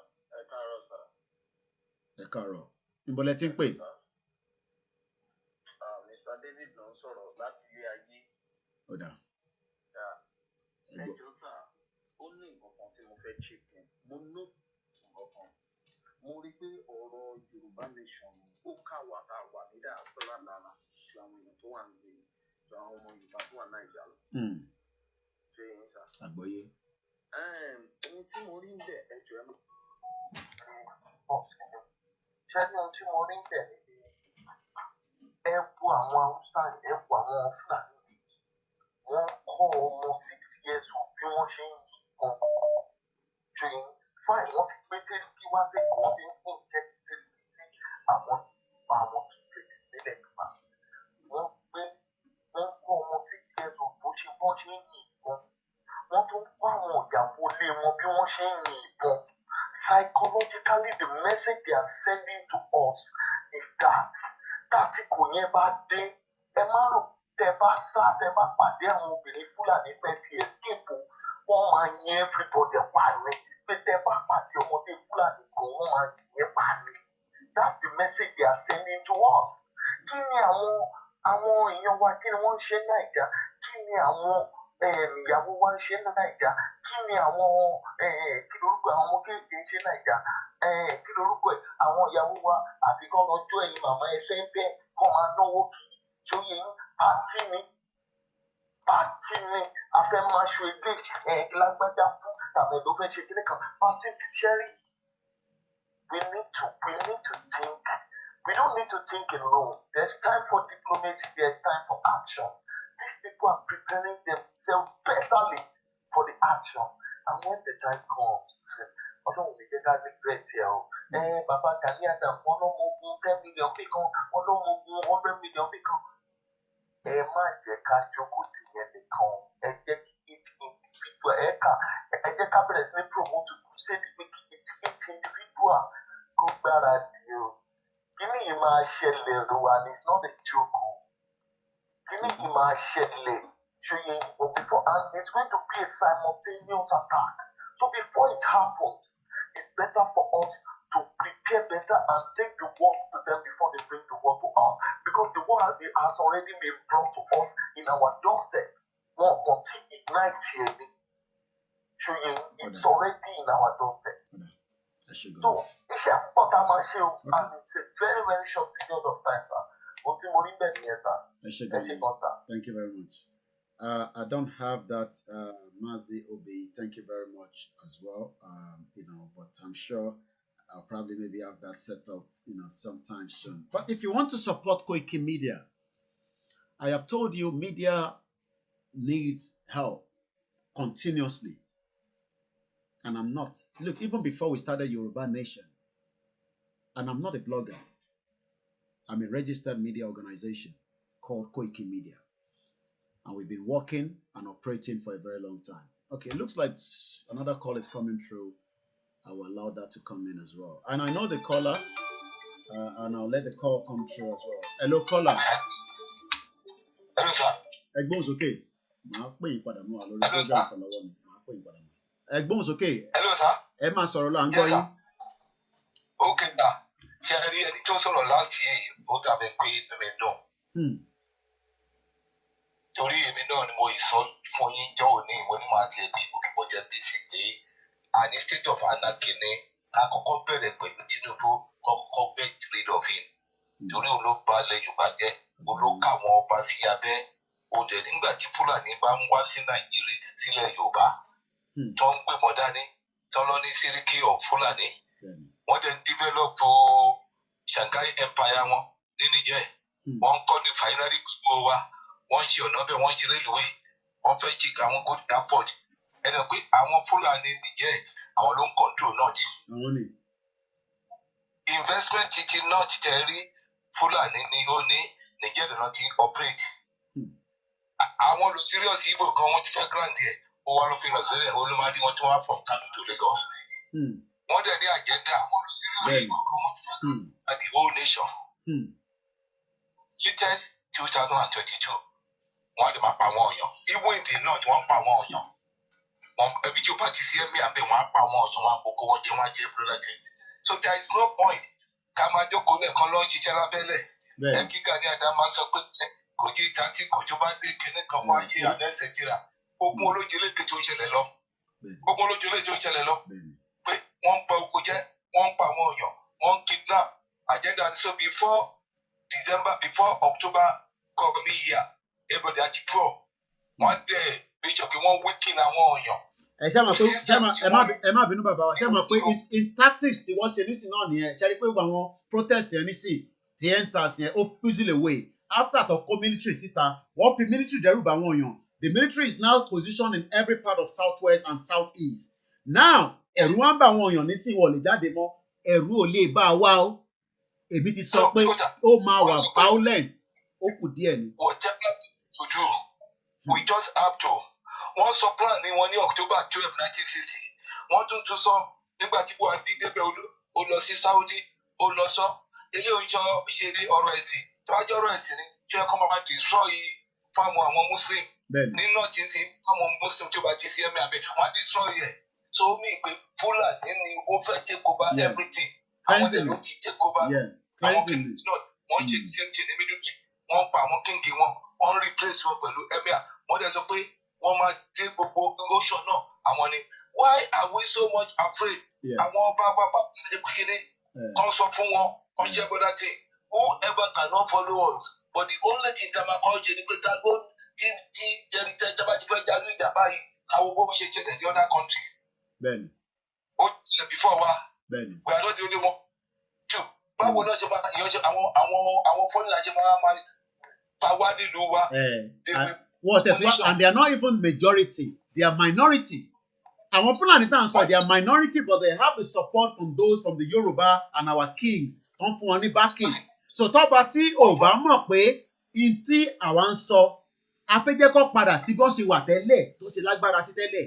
But if they refuse to, then what will become ọ̀tá wa nìyẹn? It's as simple as that. What is àtijọ́ di ọ̀tá nìyẹn?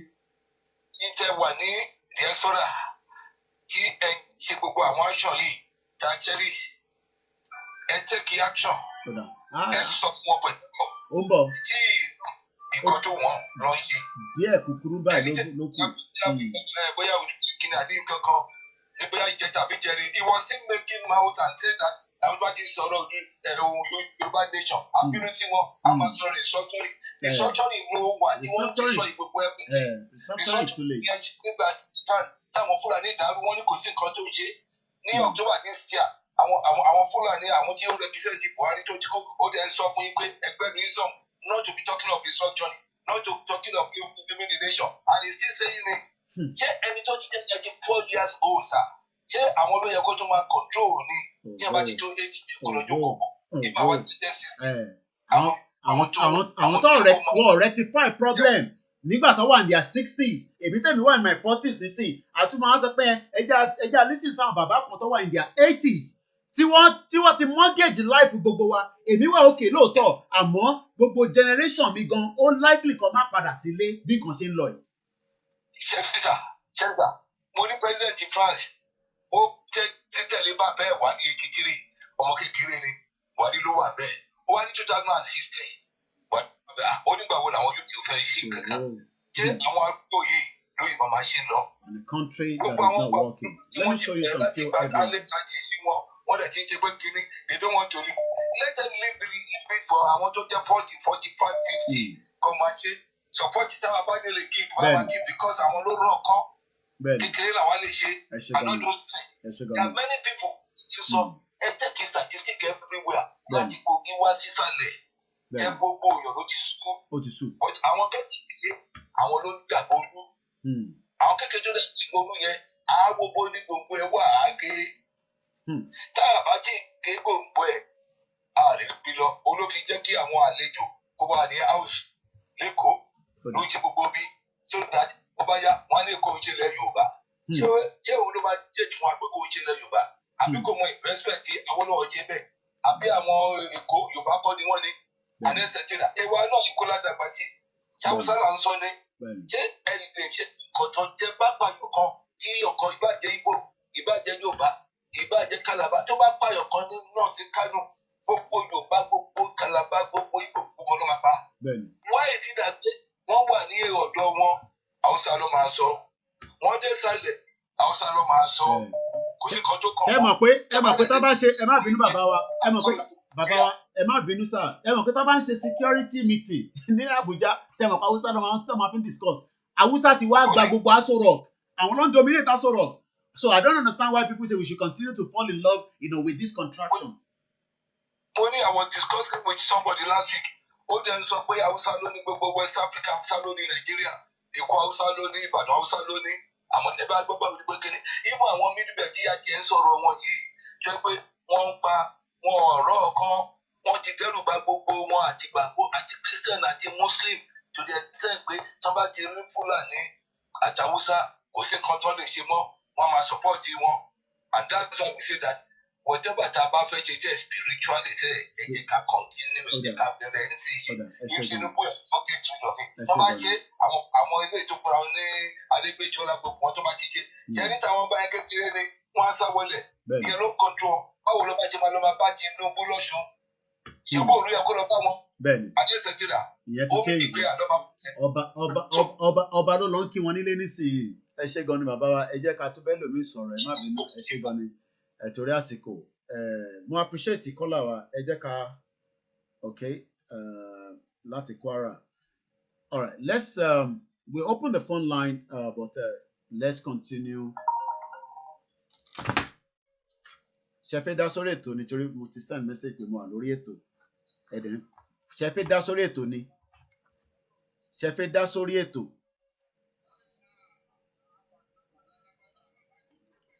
Mo ti send message mo ti send message sí yín látẹ̀ nǹkan mo ti send message sí yín pé mo wà lórí program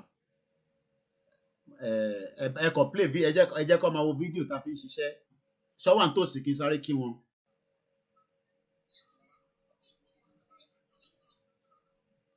Hello bàbá wa ẹ ra sà ẹ ra sà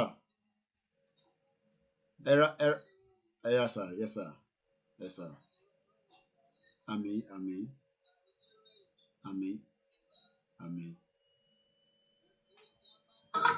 ọmọ Yorùbá ọlọ́pọlọ pípé ọ̀mọ̀wé ń bẹ àgbẹ̀ ń bẹ iṣẹ́ ọnà ń bẹ kákó ni mọ́ra.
Sound is gone.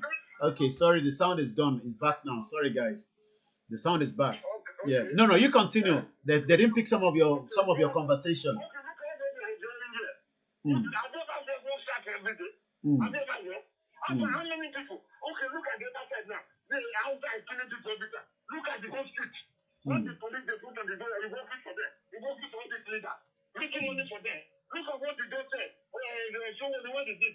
How can they throw that I don't know where them are paid for. It's not a residence for KATSINA. How can they throw it for Lagos State? How can? Yeah. I cannot. The people are there. People that are educated. How many people are there? Yeah. If they try to give a job, we cannot send this out. These people are brought it all over.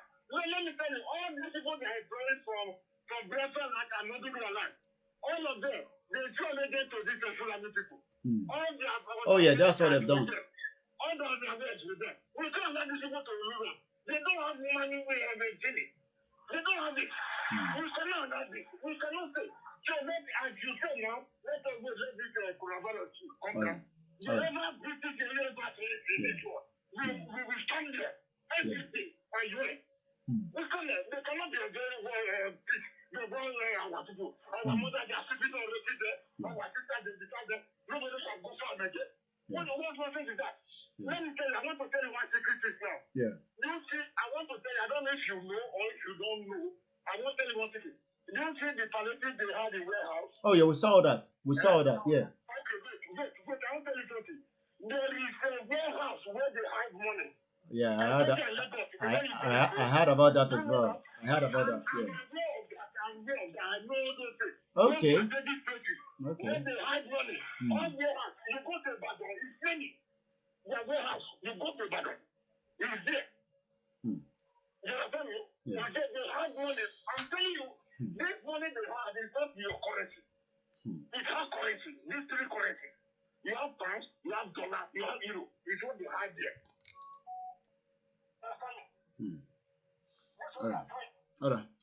All right, my brother. Thank you very much. I'm going to let you go. Sorry, my brother, because of timing as well. But your contribution is quite valid. Let me say, sorry, when I picked up the call, I muted and I mobility on mute again. It does happen maybe for about 2 minutes maximum. As I can see all the comment. When I was hearing sound, I was reading it, but I didn't realize that you guys were, because sometimes people cannot hear when people call. So I was thinking it was the caller, but I didn't realize that my mic was mute. But it's back on anyway. So, we do apologize for that. It's not easy, especially, when you have different calls coming in. That's why we don't want to take calls at some point. But about the very back call, it will also distract the conversation. I want to then pay me láti Kwara State. Lára àwọn tá ránṣẹ́ ni. So, and they wanted to let me speak to one of the ballet that we were speaking to. I'm not going to tell you which of the ballet anyway. So, that was why I had to take that call. Anyway, we're back again. Adúpẹ́ lọ́wọ́ gbogbo yín tí ẹ ṣì wà pẹ̀lú wa. Ohio, yeah, the sound is back. The sound is back. So if you're still having problem with the sound, come back in and come back out. And that way will be much better. Abby Lincoln, thank you very much for still staying with us. Mama Grace, Olushoto, Mofitawotawo Kiyi, Yoruba Ronu, Sunday Fagbemi, and the rest of you as well. So we're back on again. I will open the phone line, but let's continue. I know few people wanted to call. You have enough time to add your voice as well. That is the beauty of what we do. We want to read your comment out, and we want to. Okay, Prince Olusegun. The sound is back. I can tell everybody that. So, all right. Let's come back here. This is again the website for the Ilana Oodua. I know a lot of you also want to know the difference between all these organizations. What I will say to you is, it does not matter whether you are with Professor Banji Akintoye. Kò bá jẹ́ pọ́dọ̀ bàbá ló fi dúró sí, kò matter. Kò bá jẹ́ ọ̀dọ̀ another organization ló fi wà lábẹ́. Let me just allow this caller to come through, and then we would. Ẹ bá mute the background ẹni tó bá ti ń pè ẹjọ́. Hello. Àwọn ẹ bá wa gbóhùn sókè díẹ̀. Bẹ́ẹ̀ni. Yeah. hectic job you're doing. It's not easy. May Almighty Allah continue to reward you. Amen. Amen. Sherry, gbogbo wa ń bíbá láti for the past 1 hour. Sherry, ọ̀rọ̀ àwọn èèyàn wa ò tí ì yé mi. Ó ka history 200 years of Fulani. Everything tó ṣẹlẹ̀ wọ́n ṣe wọ náà ó ti ń ṣẹlẹ̀ lẹ́yìn bàbá yìí. Àgbọ̀yé. Sherry ogun ti dé ni o, kì í ṣe pé bóyá ogun bọ̀ o. Àwọn kan ní kò tí ì dé ni. Ó ti wọlé tán ni. And wọ́n ti succeed tán ó kọ̀ dá ẹgbẹ́ okùn kékeré báyìí wọ́n succeed pátápátá. Usman Dan Fodio ọmọ kéwẹ̀ ọmọ tó wà kọ́ ìdásá jẹ̀ lóde ọba òun ló pa. Tó bá sọ pé o close mọ́ Fúlàní ò mọ̀ pé o close máa mọ́ o. They want to dominate you. Bẹ́ẹ̀ni. Wọ́n ò níṣẹ́ mi ìdí pé kó dominate lọ. Bẹ́ẹ̀ni. Ó tún ka story wọn tó ní wọ́n ṣe wọ ìlú àwọn Nupe. Ẹ̀gbọ́n àtàbúrò ń jà fún position. Wọ́n support àbúrò láti pẹ̀gbọ́n. Àbúrò náà fi níbo ti láwọn ọ̀rẹ́. Ìgbà tó yá wọ́n pa àbúrò náà wọ́n take over bẹ̀. Àwọn Yorùbá tó fi lè ọ̀rẹ́ àwọn ní Fúlàní wọ́n máa ń ní sí ìbára wọn màá ní. I have a PhD kúndà yẹn tó jẹ́ Fúlàní. Èmi àjẹ́ ti jà lórí ọ̀rọ̀ yìí. Wáyé táwọn èèyàn pa tó lè sòótọ́ ọ̀rọ̀ tó bá máa sòótọ́ ọ̀rọ̀ kò kú síbẹ̀. I don't understand why all this thing. Ṣé Fúlàní tó náà wọ́n máa sọ pé wọ́n ò mọ̀? Ewu nǹkan tó tún lọ ṣe ó lọ fi Fúlàní ó lọ fi jẹ water resource. Water resource. One of the most important key sector in a particular,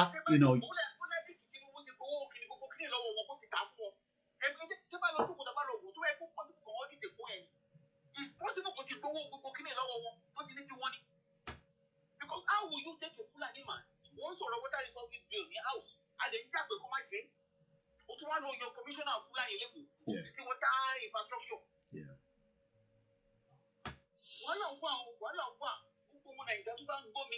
There is serious problem in Yoruba land. The problem is already there. How do we do it? We are training camp because they want to diaspora. Maybe we are going to form a training camp because this is not the issue of Oyinbo. Bẹ́ẹ̀ni, ọ̀rọ̀ ìbò kọ́ ló wà nílẹ̀. Bẹ́ẹ̀ni. Torí táwọn pípù tọ́ba tẹ́rí ẹmọ tó ṣẹlẹ̀ ẹ̀gbọ́n mi ẹ má bínú pé mo cutting. Ṣẹ́rí ìtàwọn tó wà tí ó jẹ́ àmàna Yorùbá intellect àti mọ̀wé jù orí wa pé wọ́n ń wo Nàìjíríà bí àtẹ́wẹ́ pé gbogbo ẹ̀ smooth, everything is okay, a lè control wọn, a lè hold wọn, gbogbo tẹ́yìn sọ yẹn kò lè work now, ìrọ̀lẹ́ ń pa. But in tó ti gbàgbé ni pé agenda táwọn pípù yìí ní kò ń ṣèṣin láwọn ṣẹ̀ lágenda yẹn. Agenda yẹn ti wà lórí table látijọ́ tí Usman Dan Fodio kó tó kú gan ló ti lágenda yẹn lọ́wọ́. Ó ti sọ fún wọn ní October 12, 1960, Ahmadu Bello náà sọ. Nígbà tó ń ṣe plate number ní 93, Sokoto náà gbé jáde pé we are born to rule. Buhari náà sọ síta. If not, tí ó bá tẹ̀ tó kórí àwọn èèyàn òpè ni president, senate president, chief judges of Nigeria, army, air force, immigration, custom, police, gbogbo ẹ̀ civil service, prisons, ó wá tún gbé finance, ó gbé oil, ó gbé internal revenue, sí tribe kan, ṣé wọn mọ̀ pé ìkọ́kọ́ ti ṣẹlẹ̀ ní we are like slave, wọ́n ti capture wa tán. Ẹ̀kọ́ àwọn kan tí mo bẹ́ẹ̀. Ó wá gbé free trade zone wa, water free wa, ó gbé fún yá Dangote. Wọ́n tún lọ ṣiṣẹ́ padà sí, wọ́n ní Dangote nìkan ló ní trade fún truck ẹ̀ kọjá. Àwọn kan máa sọ pé Dangote ò kàn pa, ó lé ní gbogbo wọn Fúlàní. 419 ní gbogbo wọn. 419 ní. They are not your friends. Kò yá àwọn èèyàn ní. Ẹjọ́ dúró ọdún bá ti ṣe bí ó kì í ṣe I don't be some things what I lè sọ bí báyìí. Bẹ́ẹ̀ni, oh yes, definitely. Kí ni plan ká lè ṣe ká lè ní training camp ká bẹ̀rẹ̀ sí òkúta àwọn Yorùbá ní diaspora? Àmà láti ṣe. We must know that we have these things. Ẹjọ́ dúró ọdún ó necessary. Ogun ní kíní ó ti dé tán. Wọ́n ti gbogbo some few months ago tó ń dé wípé àwọn health and safety wọ́n lọ sí Sábó wọ́n nítorí wọn ò tún bẹ̀ ṣe wọ́n ní gbogbo káńtà tó ń gbé báyìí ìbọn àti búlẹ̀tì gbogbo bẹ̀. Ẹ wo Ọ̀yọ́ state wọ́n ní kéèyàn kí Yorùbá tó dà bófin kan àwọn ọlọ́ba sẹ́ríkì àwọn Fúlàní. Shuko Ibrahim, you might want to come out and come back in. The sound is very good. Ẹ̀gbọ́n sókè mọ̀ gbọ́. All right. Ó ní ẹni Fúlàní ní right láti gbé Nàìjíríà wọ African citizen ni wọ́n wọn ní pépà láti gbé Nàìjíríà. Ó dẹ̀ confam pé orúkọ táwọn fẹ́ ṣe kò ṣe pé kò dandan kó yẹ kí Nàìjíríà làwọn fẹ́ ṣẹ́jọ́ àwọn fẹ́ ṣẹ́jọ́ ẹni kò sí bẹ́ẹ̀. Kí la tún wá ń dúró evidence lẹ́yìn ọmọ Yorùbá tún dúró dé. Ẹjọ́ torí Ọlọ́run nǹkan tí wọ́n gbé sáà pé yìí sọ kò parọ́ o kò pariwo for nothing o nǹkan tó ń ṣẹlẹ̀ ló ń sọ o ẹjọ́ èmi ti gbé láàrin àwọn Haúsá ìrìn orí nǹkan tó ń ṣe o àyè tèmi dùn bẹ́ẹ̀ wọ́n ń pa wọ́n ṣeré ń bẹ̀ ni o ojoojúmọ́ ni mò ń pè wọ́n ń pa wọ́n pàkópa ń bẹ̀ ni o ẹjọ́ ẹ má yẹ kó dé ilẹ̀ Yorùbá kẹtó ká tó dìde o ẹjọ́ ẹ̀fẹ̀ tí ẹ fẹ́ bí àwọn ọmọ Yorùbá nìyẹn ẹjọ́ tó lọ Ọlọ́run á fún iṣẹ́ thank you very much. Mo kí alàgbà tó pè tán ní ìsìn I don't know how I'm need to get the speaker me. So because sometimes I'm trying to pair with the speaker and sometimes it's still okay. I'm just getting an update from Sister Buki Taiwo. They're working on the other petition that they are bringing out, but the one that is out from the other side of the Biafra, I think Simon Ekpa, continue to sign that. I think that one is about almost close to 50,000 at the moment. About to hit 100,000 and more. They will debate it. That is our concern. Is this a new petition? Let us continue to sign the petition as well. Once again, this you can see why I said, in as much as we got this from one of our listeners at the beginning, to get another speaker. So, and that's why we need support all the time for Koiki Media. Media must be able to, we are streaming to now 11 channels every day. It's not easy. But we also want to make sure that everybody participate and you get your message across. I'm going to play a video that I've already got ready for you. We appreciate everybody that have joined us so far.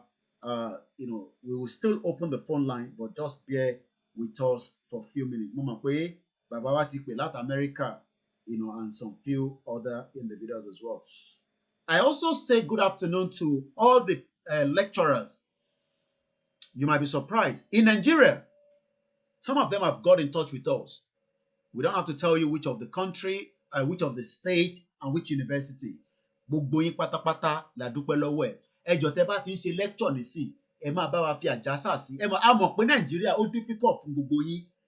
In Nigeria, it's very difficult for the teachers, the lecturers to say báwa ṣe ń sọ nísìn. But ẹ jọ̀ọ́ lẹ́ẹ̀kọ̀ọ̀kan tẹ́ bá ti ń ṣe program yín, tẹ́ bá ti ń kọ́ àwọn ọmọ ní school, ẹ bá wa máa fi àjàsà sí. Ẹ kò lè sọ fún wọn pé go and find out what is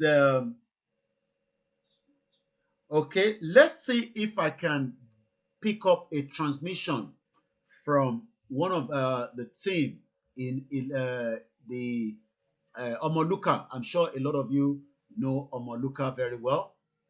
They are currently somewhere in Ilorin as well. These are just popped up on my screen, and we might want to go there and see. I think they're paying a courtesy visit because it's not about me. I have said it so many times. It's about everybody doing so many things, and they are right at Ilorin.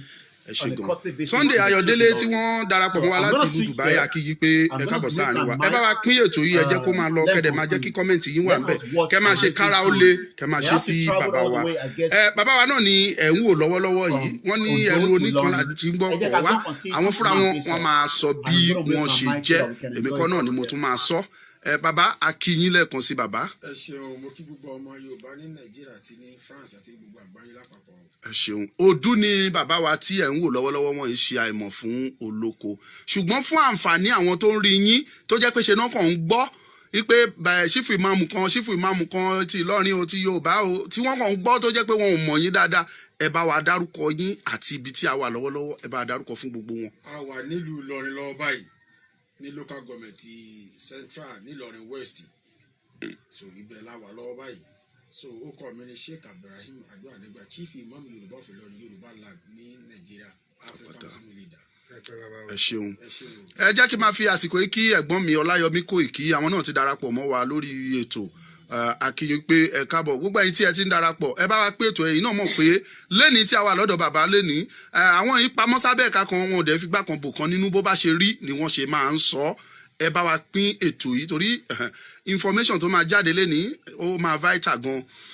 Bàbá n tí a fẹ́ kọ́kọ́ béèrè lọ́wọ́ yín lọ́wọ́lọ́wọ́ yìí ni wípé kí ni ìhà tí ẹ̀ ń kọ sí bí ìṣọ̀kan ṣe máa wà láàárín gbogbo àwọn àgbààgbà ilẹ̀ Yorùbá torí bí gbogbo bí a ṣe ń rìnrìn àjò yìí bọ̀ láti ìpínlẹ̀ kan sí ìkejì là ń rí gbogbo àwọn ibi tí ilẹ̀ Yorùbá wà tá a dẹ̀ rí gbogbo àwọn àjèjì tó wà ní gbogbo wọ́n ní ká sún fóònù wa súnmọ́ yín so à ń rí gbogbo bí àwọn èèyàn wa bọ́n ṣe ń gbéra tó ń rìn lọ́nà pàápàá jùlọ àwọn àjèjì ká tẹ̀ sọ pé àwọn ará òkè ọ̀hún so ó jẹ́ nǹkan tí ó dùn mọ́ wa nínú ṣùgbọ́n òun la ṣe ní kí a bi yín léni pé kí ni nǹkan tí ẹ̀ ń ṣe lórí bí Yorùbá ṣe máa bọ́ àti wípé kí ni ipa tí ẹ̀ ń kó bí ìṣọ̀kan bó ṣe máa wà láàrin àwọn àgbààgbà Yorùbá tí ìjà tí ò ní pín wa bàbá ẹ bá gbóhùn sókè.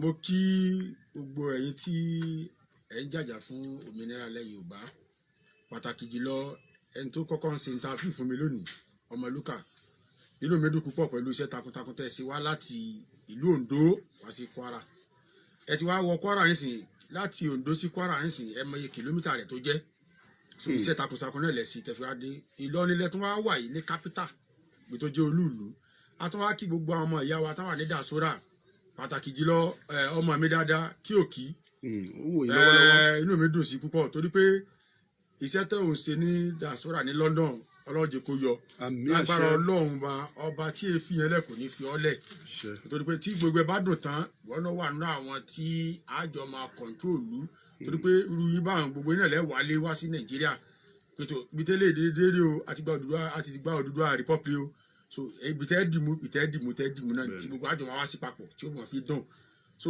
àìtó kí gbogbo àwọn ìyá wa tán tó tẹ̀lé Ọmọlúkà náà wà tọ́jà àwọn comrade wa àtàwọn obìnrin wa àtàwọn ọkùnrin wa akẹ́yìn náà àti general wa akẹ́yìn náà púpọ̀ o Ọlọ́run ní jẹ́ máa padà síbú lẹ́lẹ́ o ṣe rí tá a bá fẹ́ sọ̀rọ̀ nípa ìṣọ̀kan ilẹ̀ Yorùbá àwọn tó wà ní north wọn ò fẹ́ kí á ní ìṣọ̀kan torí pé n tí ó wà lọ́wọ́ wọn náà ni àṣírí tí a máa fi ń sà tí a máa fi ń pínyàn àwa dẹ̀ ti gbé lọrin àmọ́ bá ti máa ń sa àṣà sí tẹ pé ẹ̀gbọ́n ò ní gbọ́ ti táyé náà ò ní gbọ́ ti ẹ̀gbọ́n so àṣàsí ẹ̀ ni wọ́n ń bá kí ipe kí ọmọ Yorùbá máa jà ká má gbọ́ra wa yìí but lágbára Ọlọ́run àwọn náà kún fàdúrà náà ni a sì ṣe àwọn kẹtẹ ká ṣe tí ẹnu Yorùbá fi kọ a sì dúpẹ́ fọlọ́run lẹ́nu jóòní ẹnu Yorùbá ti kù so kò síbi bẹ́ẹ̀ ni Yorùbá sì tún wá kò tó torí pé kò síbi tá à ń lọ ni pé a rí àwọn kan tí wọ́n sì dúró pé Nàìjíríà làwọn fẹ́ dúró sí alẹ́ níbọ̀dọ̀ má dúró sí Nàìjíríà o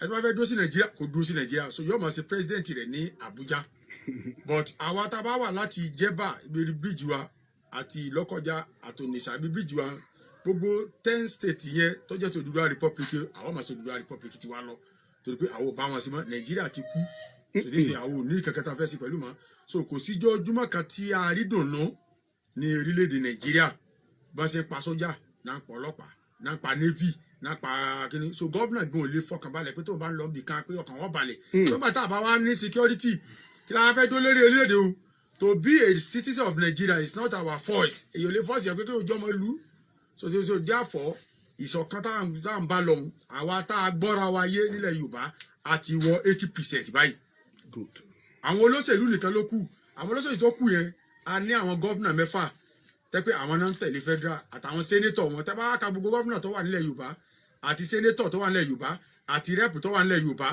ẹ rí i pé gbogbo àwọn ìyẹn o wọn ò tó 20% torí sìn àwọn ìyẹn náà là ń lọ Àbújá àti ẹnì kan bọ̀dọ̀ ó fẹ́ lọ Àbújá ọ̀rọ̀ fẹ́ gbà Àbújá ọmọ gbà Àbújá bọ̀dọ̀ ibi táwọn fẹ́ dúró lé lérí òun náà ni pé bó o ní ilẹ̀ Yorùbá bó o láṣẹ ní fọkànbalẹ̀ tá a máa rìn lọ́sàn-án tá a máa rìn lóru tí ò ní sí pé bóyá ẹnìkan máa jí wa gbé tá a máa dá oko tí ò sí pé bòròró kan Fúlàní kan máa jẹ oko wa tá a máa gbádùn gbèsè ayé wa tí a kò security ọmọ kò sẹ́ni pé olè ọmọ dáná gbogbo oríṣiríṣi yẹn àfẹ́mọ́lẹ̀ Yorùbá gbogbo àwọn ọmọ tá ń ṣe yahoo tó ń lè ṣe yahoo mọ́ tá a lè dá iléeṣẹ́ tí ó tó àwọn ọmọ tó gbé àwọn ọmọ tó parí ìwé yunifásitì tẹ wá lọ gbé àwọn èèyàn wá láti Kaduna pé kọ́ máa ṣe controller Lagos State tẹni kọ́ máa ṣe controller àwọn ọmọ tó wá kàwé òun ò ríṣẹ́ mọ́ àwọn tí ò wá kàwé tẹ́kọ́ bá ṣe primary 6 so wọn primary 6 north ni wọ́n control ilẹ̀ Yorùbá so tápá bá ní Odùduwà Republic wa bá a ṣe ń sọ a sì ní orúkọ òṣèlú bọ́ọ̀dì tó lè change rẹ̀ pa àní ni a ní ẹ̀tọ́ wù wọ́n kọ́ lọ ṣègbó wọ́n bá wù wọ́n kọ́ lọ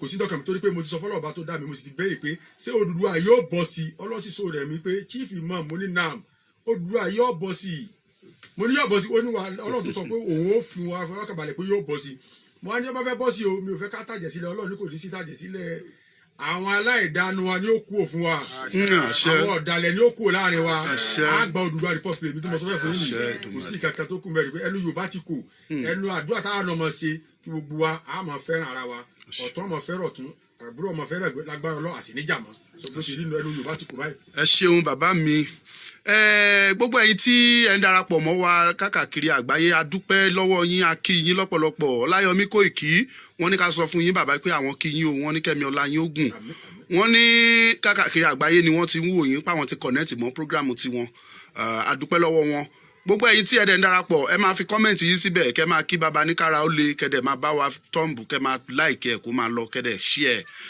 bàbá ìbéèrè tí mo tún fẹ́ béèrè ni pé a ti gbọ́ lọ́tún a ti gbọ́ lósì gbogbo ọ̀nà tí wọ́n fi ń fìtínà yín nítorí ìhà tí ẹ kọ sí ìdáǹdè ilẹ̀ Yorùbá bí Yorùbá ṣe máa bọ́ lóko ẹrú gbogbo ìhà tí ẹ kọ sí àti gbọ́ lọ́tún lósì gbogbo bí wọ́n ṣe ń fìtínà yín irú ìgboyà tí ẹ ní àti ìfẹ́ tí Ọlọ́run fi sí yín lọ́kàn sí àwọn ọmọ Yorùbá àtàwọn challenges tẹ́ ti kojú ẹ bá wa pín pẹ̀lú àwọn tó ń gbọ́ wa káàkiri àgbáyé káwọn náà lè mọ̀ pé kò sí aburú tí èèyàn bá jà fún ìran èèyàn wípé inú Ọlọ́run máa ń dùn sí bàbá ẹ bá wa ṣe àlàyé yẹn ní ṣókí fún gbogbo àwọn tó ń wò wá.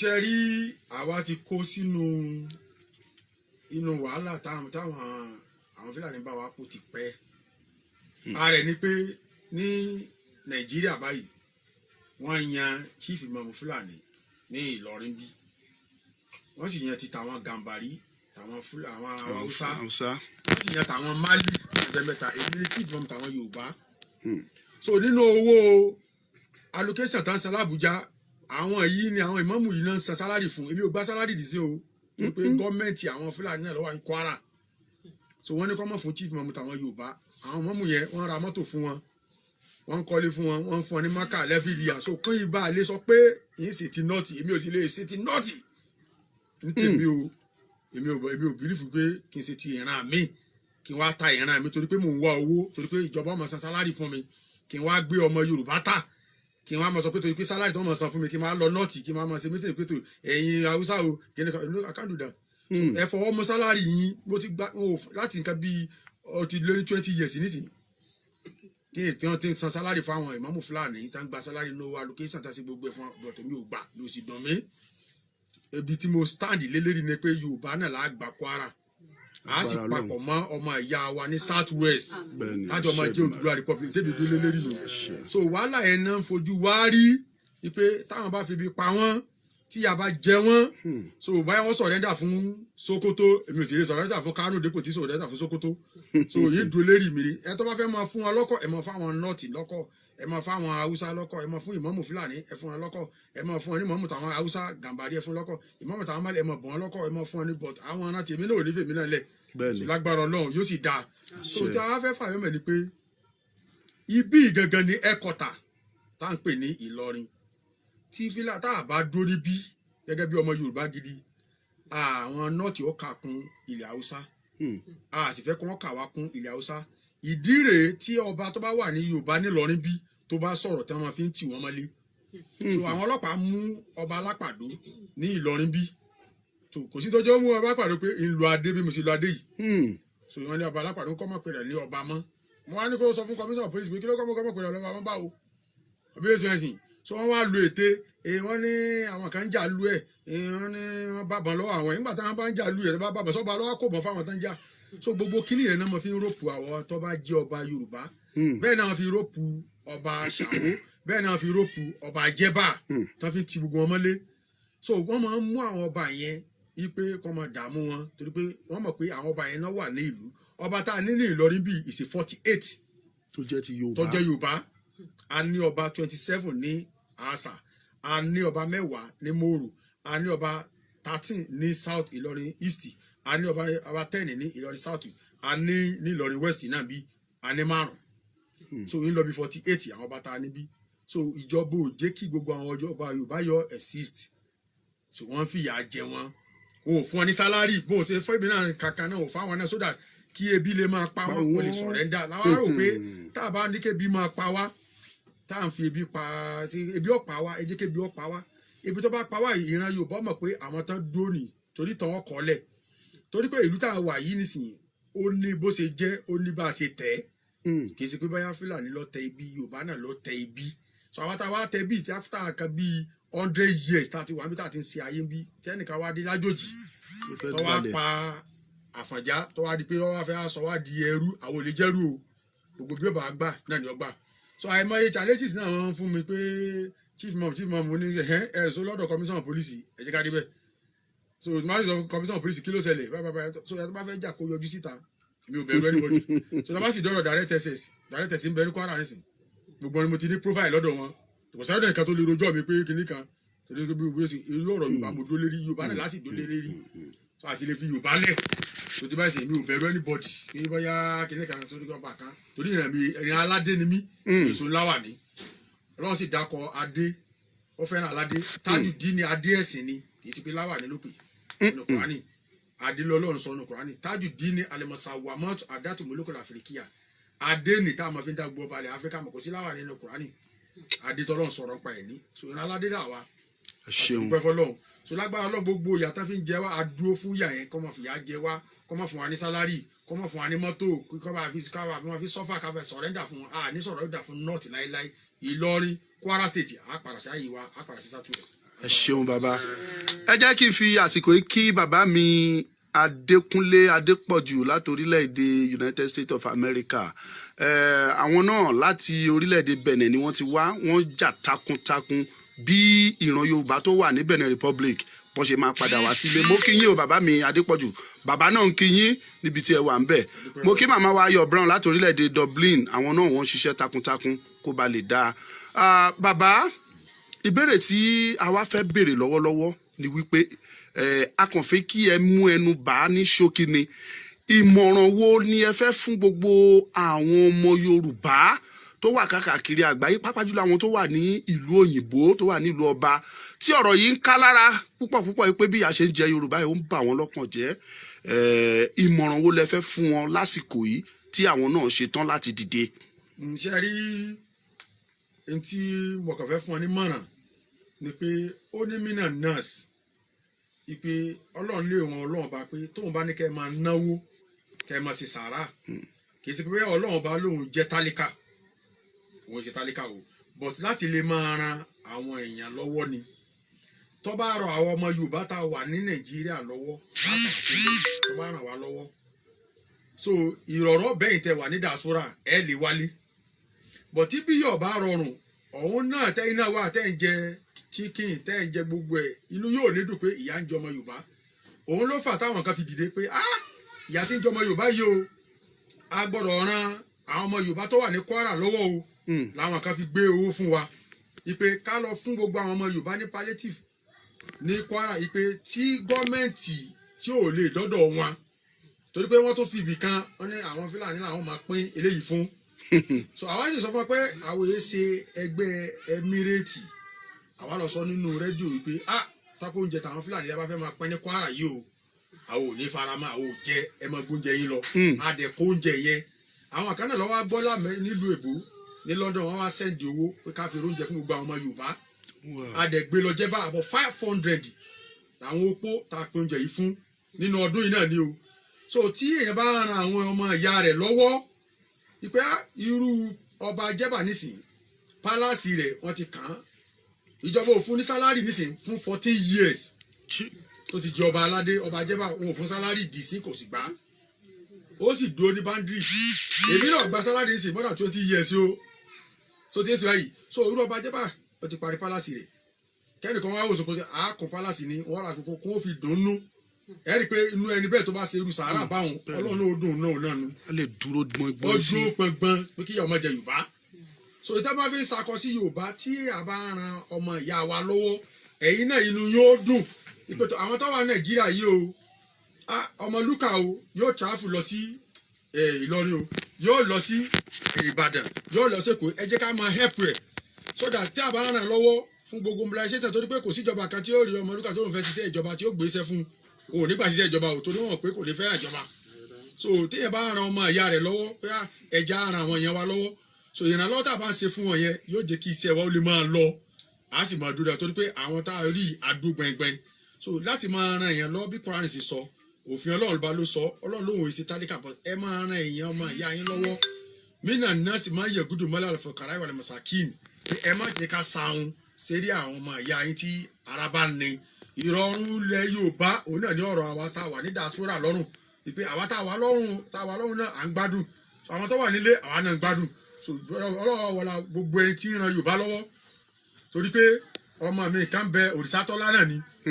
ọmọ mi dáadáa ni ní London so àwọn àti kíòkì wọn pọ̀ bẹ́ẹ̀ àti Tajudeen Adigun gbogbo wọn náà pọ̀ bẹ́ẹ̀ tí wọ́n ń ṣiṣẹ́ takuntakun wọn pọ̀ so ẹran àwọn ọmọ ìyá wa lọ́wọ́ ní Nàìjíríà nílẹ̀ Yorùbá Republic tẹ bá ràn wọ́n lọ́wọ́ tíṣẹ́ ń lọ torí pé à ń lọ bí so nísìnyí ọ̀túnla ní Friday ní agbára Ọlọ́run gbogbo àwọn ọmọ Yorùbá tó wà ní Northern Nigeria a fi ìpàdé sí Minna ní Niger State mo ní kó gbogbo wọn wá pàdé mi bẹ́ẹ̀ so tí bá lọ láti bí nísìnyí at least ọkọ̀ 4 yóò tẹ̀lé mi lọ àwa bí 25 là ń lọ so a sùn hòtẹ́ẹ̀lì a sùn yóò máa lọ bí 300,000 400,000 tá a tún ná tá a tún fẹ́ lọ bá gbọ́ ọmọ Yorùbá sọ̀rọ̀ lókè òkun pé tó ẹ má kó dúkìá yín papọ̀ mọ́ sí sókè òkun púpọ̀ o torí pé àbámọ̀ tí nǹkan bá tẹ tó bá ṣe wá pé wàá lọ tán sí òkè òkun gbẹ̀rẹ̀ la fẹ́ lọ bá ọmọ Yorùbá sọ̀rọ̀ gbogbo àwọn tẹ́ńbọ̀ ní Kaduna Jigawa Kano Abuja Jos mo ní kó wá pàdé mi níjọ́ Friday ní Minna láti bá gbogbo ọmọ Yorùbá sọ̀rọ̀ ẹ wo orú ìnáwó ohun tí mo fẹ́ lọ ọkọ̀ 4 ló tẹ̀lé mi so gbogbo kábàáhùn ta la fẹ́ mọ̀ sí gọ́ọ̀mẹ̀ntì tí ò fẹ́ràn wa láàárọ̀ sọ fún Buhari pé tó Yorùbá fẹ́ ṣe báyìí o ṣé ó ràn wá lọ́wọ́ kò tí ẹ̀ ní fẹ́ gbọ́ kò ní fẹ́ so tá a bá ń ran wa lọ́wọ́ ipe a fẹ́ ṣe báyìí so that ìrìn àjò wọn ò lè máa yá so yóò lè dèbò so gbogbo ẹ̀yin tẹ́ wá ràn wá lọ́wọ́ Ọlọ́run wọlá ibi tẹ́ ẹ wà yìí ibi tí agbára Ìlọrin wà náà nì tó dé sí Ọlọ́run wọlá bẹ̀ yọ ọ̀nà gbòyìn lọ Ọlọ́run wọlá bàbá wa tó ṣẹ̀ wálẹ̀ Odùduwà Ọlọ́run wọlá agbára Odùduwà náà gbogbo ẹ̀yin tẹ́ ẹ̀ bẹ́ẹ̀ ń ti diaspora tẹ́ ẹ̀ ná náírà kan tẹ́ ẹ̀ ná náírà méjì tẹ́ ẹ̀ fi ran gbogbo ọmọ Yorùbá lọ́wọ́ ọ̀rọ̀ rẹ̀ náà lọ́wọ́ àṣẹ ó sì gùn fún yín ojú rẹ̀ la máa fi ń wowó gbogbo yín ají orí ọmọ fi wò yín wọn ò ní gbókùn yín wálé wá bá wa wọn ò ní gbókùn yín wálé wá bá wa gbogbo ẹ̀yin tẹ́ ẹ̀ náwó fún wa tá a fi ń gbádùn tá a fi ń ṣe gbogbo nǹkan nílẹ̀ Yorùbá tí wọn lọ fi tv jíṣẹ ẹ̀yin náà mọ ojúṣe àti yóò ní tú ẹ ní kú lógìkì ẹ jẹ́ kí n lo ti Yorùbá ojú rẹ̀ la máa fi ń wowó ojú rẹ̀ la máa fi ń wò yín láyé olómi ọ̀rọ̀ la máa fi ń lọ dán ọ̀rọ̀ gbẹ̀gbẹ̀ la máa fi ń lọ adìẹ ọ̀rọ̀ ògùn la máa fi ń lọ adìẹ ọ̀rọ̀ kíṣà la máa fi ń lọ àtàn ọ̀rọ̀ lálá wọn máa fi lọ yín ọ̀rọ̀ dùn wọn máa fi lọ yín a ṣe ọdún Christmas àti New Year pẹ̀lú fọkànbalẹ̀ pẹ̀lú dùnú a ní gbọ́mọ sí o lórúkọ bàbá lórúkọ ọmọ lórúkọ in Jesus name amen hallelujah ẹ ṣeun bàbá mi gbogbo ẹ̀yin tí ẹ ń sọ pé ní ìbéèrè ẹ fi ìbéèrè yín sí ibi comment a dẹ̀ ti fi nọ́mbà síbẹ̀ tẹ́ bá fẹ́ pè láàrin ìṣẹ́jú bíi 5 sí i tẹ́ bá ṣì lórí ọ̀fẹ́ àti pé a ti fi nọ́mbà síbẹ̀ ẹ pè wọlé Ọláyọmí Kóìkí ẹ lórí ọ̀fẹ́ àti pè sí nọ́mbà tí a pin ẹ lè pè sí nọ́mbà mi tẹ́ ní dání because òun la fi ń ṣe program lọ́wọ́ eléyìí tá pin yẹn ẹ pè sínú ẹ. Ọláyọmí Kóìkí àti ọmọ mi Òrìṣàtọ́lá àti gbogbo ọ̀tá wà nílùú Èbó ẹ jẹ́ ká ṣe eléyìí fún wọn gbogbo ẹni tó bá pè ní Kóìkí ní aburú ọba àṣẹ torí Kóìkí ìjẹun tí ọmọ tí ń dùn wá nínú Èbó ìsìn tó ń dùn wá nínú dáadáa gbogbo ẹni tó bá pè é láburú ọba fẹ́ kọ́lọ́kọ̀ ó mú ni ọba fẹ́ kíkiní kò ṣe ni aburú ọba àṣẹ àṣẹ Èdùmàrè kọlù gbogbo ẹni tó bá kọlù yọ kọlù kọngílá àṣẹ gbogbo ẹni tó bá kọlù yọ kọngílá àṣẹ Èdùmàrè igbó náà fi tó fi ń lọlé igbó náà fi ògì sákọ́ tó fi ń wá ṣùgbọ́n mi ayé ni kùtà yẹn fi lẹ̀ sí tó fi ń lọrun gbogbo ọ̀tá kí òkì lọ́kùnrin lóbìnrin ayé wọn fi wọn bọ̀ àṣẹ Èdùmàrè gbogbo ẹni tó bá ti péré rẹ̀ láburú ayé wọn fi wọn bọ̀ lọ àṣẹ ti gùn báyìí àṣẹ Èdùmàrè àṣẹ Èdùmàrè àṣẹ Èdùmàrè àṣẹ Èdùmàrè àṣẹ Èdùmàrè Jésù ṣe dìdí rẹ̀ àṣẹ Èdùmàrè àṣẹ Èdùmàrè àmín mẹ́ta àmín àmín àmín ìsọ ọlọ́ọ̀ba yọmọ fi sọ kí òkì àmín àti ọmọ mi Òrìṣàtọ́lá yọmọ fi sọ gbogbo yìí ẹ ní kọlù yàn ẹ ní kọlù yín o ẹ ní lásìdẹ́ǹtì àbúrò yìí ba ilé burú yìí ba ilé ojú oorun àṣẹ Èdùmàrè ẹ ṣeun bàbá mi ká tó kásẹ̀ gbogbo ẹ̀ lẹ̀ àwọn ìfìmọ̀ṣọ̀kan Yorùbá yẹn ni Yorùbá movement for the liberation of the Yorùbá nation láti orílẹ̀-èdè France àwọn ni wọ́n ní kí a rìnrìn àjò ilé ní ẹ bá wa dúpẹ́ lọ́wọ́ wọn lọ́nà kan tàbí kejì. ẹ̀yin tẹ́ wà nílùú France ní ọ̀hún ó dùn mọ́ mi pé ẹ ti wà lọ́hùn dáadáa ọ̀nà ìgbà ìgbésí ayé rọrùn tó ti wáyé fún so nílùú France ti ẹ wà. Hello? ẹ fẹ́ dá ṣètò àbí bẹ́ẹ̀ kọ́ ẹ gbóhùn sókè. ok Mo ń pè láti ìlú Èkó. ok Bàbá tí ó ń ṣàdúrà lọ́wọ́ yìí. bẹ́ẹ̀ ni Àwọn gbọ̀ngàn ni mo fẹ́ bá sọ̀rọ̀. wọ́n ń gbọ́. Mo kí wọn gidi gan. Àgbà onítọ́ lórílẹ̀ o. ẹ bá wa pa ti ìsàlẹ̀ yẹn tẹ́ fi ń gbọ́ wa nísàlẹ̀ ẹ pa yẹn ná. Okay. Láti orílẹ̀-èdè France àwọn ni wọ́n ní kí a ìyàgbélẹ̀ ní ẹ bá wa dúpẹ́ lọ́wọ́ wọn lọ́nà pọ̀tàkì. Ẹ̀yin tẹ́ wá nínú France. ẹ kàn sí pọ́ọ̀sì yẹn ná ẹ padà tán létà ó yá máa sọ̀rọ̀. Ẹ bá mi kí wọn, mo kí wọn gidi gangan ọkùn iṣẹ́ takuntakun. ọ̀ ń gbọ́. Ọlọ́run ọlọ́jọ́ ìní kò ní gbẹ̀mí wọn báyìí. àmì àṣẹ Èdùmàrè àṣẹ Gbogbo bọ́ kí n ṣe làánú rí àwọn fọ́lọ̀ wọn. àṣẹ Ọlọ́run á fún wọn ṣe. àṣẹ Nǹkan tí mo fẹ́ sọ nìyẹn. ẹ ṣé gan àmì àṣẹ àmì àṣẹ Èdùmàrè. màmá mi Alhaja Idayatu Muraina Fọlárìn gbogbo ìgbàlẹ̀ máa ń wà pẹ̀lú wa mo kí yín mo dúpẹ́ lọ́wọ́ yín bàbá màmá mi ẹ ṣé gan kò ní bàjẹ́ fún yín ẹ lè pè direct ẹ dẹ̀ lè pè wá sí WhatsApp Ọláyọmí Kóìkí ti pè wá ó dà pé kọ́ yẹn ò ráyè wọlé jẹ́ kí n pè wọ́n padà.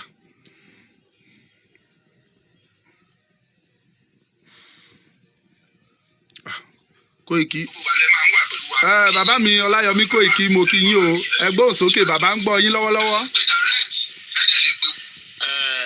mo kí yín o bàbá wa chief imam Ọláyọmí Kóìkí ló sọ̀rọ̀.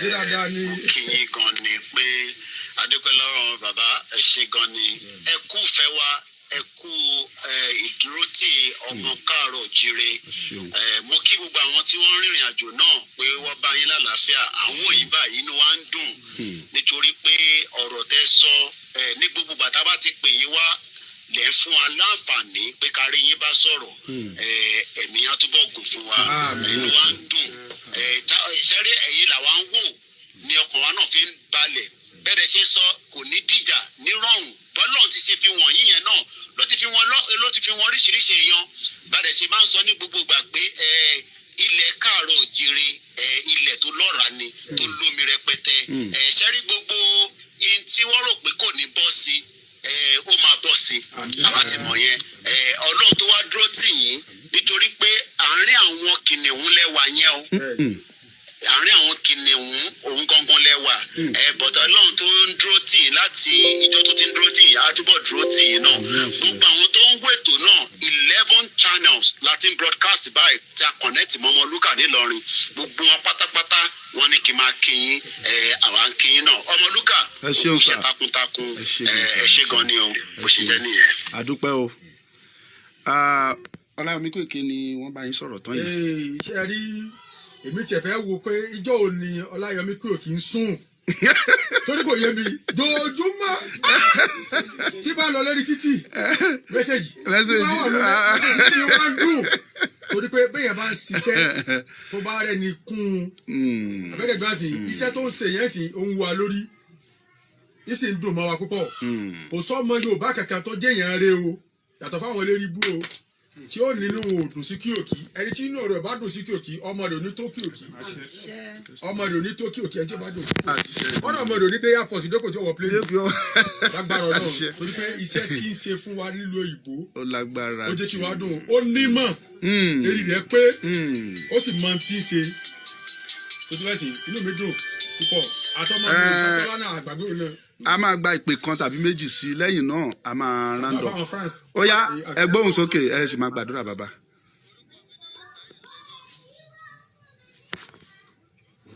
Ilé ṣe pé ẹ̀mí fẹ́ wá sí Mínà mo wá ní kí n kọ̀ fáwọn pé àdúgbò wo ní Mínà. Mọ̀kàn tẹ́ máa ṣe a nílè sọ síta ní gbangba tá a bá ti parí ètò ẹ padà pè wá nìkan bíi 30 minutes time so that a lè béèrè bẹ́ẹ̀ ká lè sọ fún yín. Kì í ṣe ká máa gbé sórí afẹ́fẹ́ sọ ni. Ọ̀rọ̀ bóyá gbogbo ẹ di WhatsApp. Ẹ ṣáà ti pẹ̀lú mi ní WhatsApp.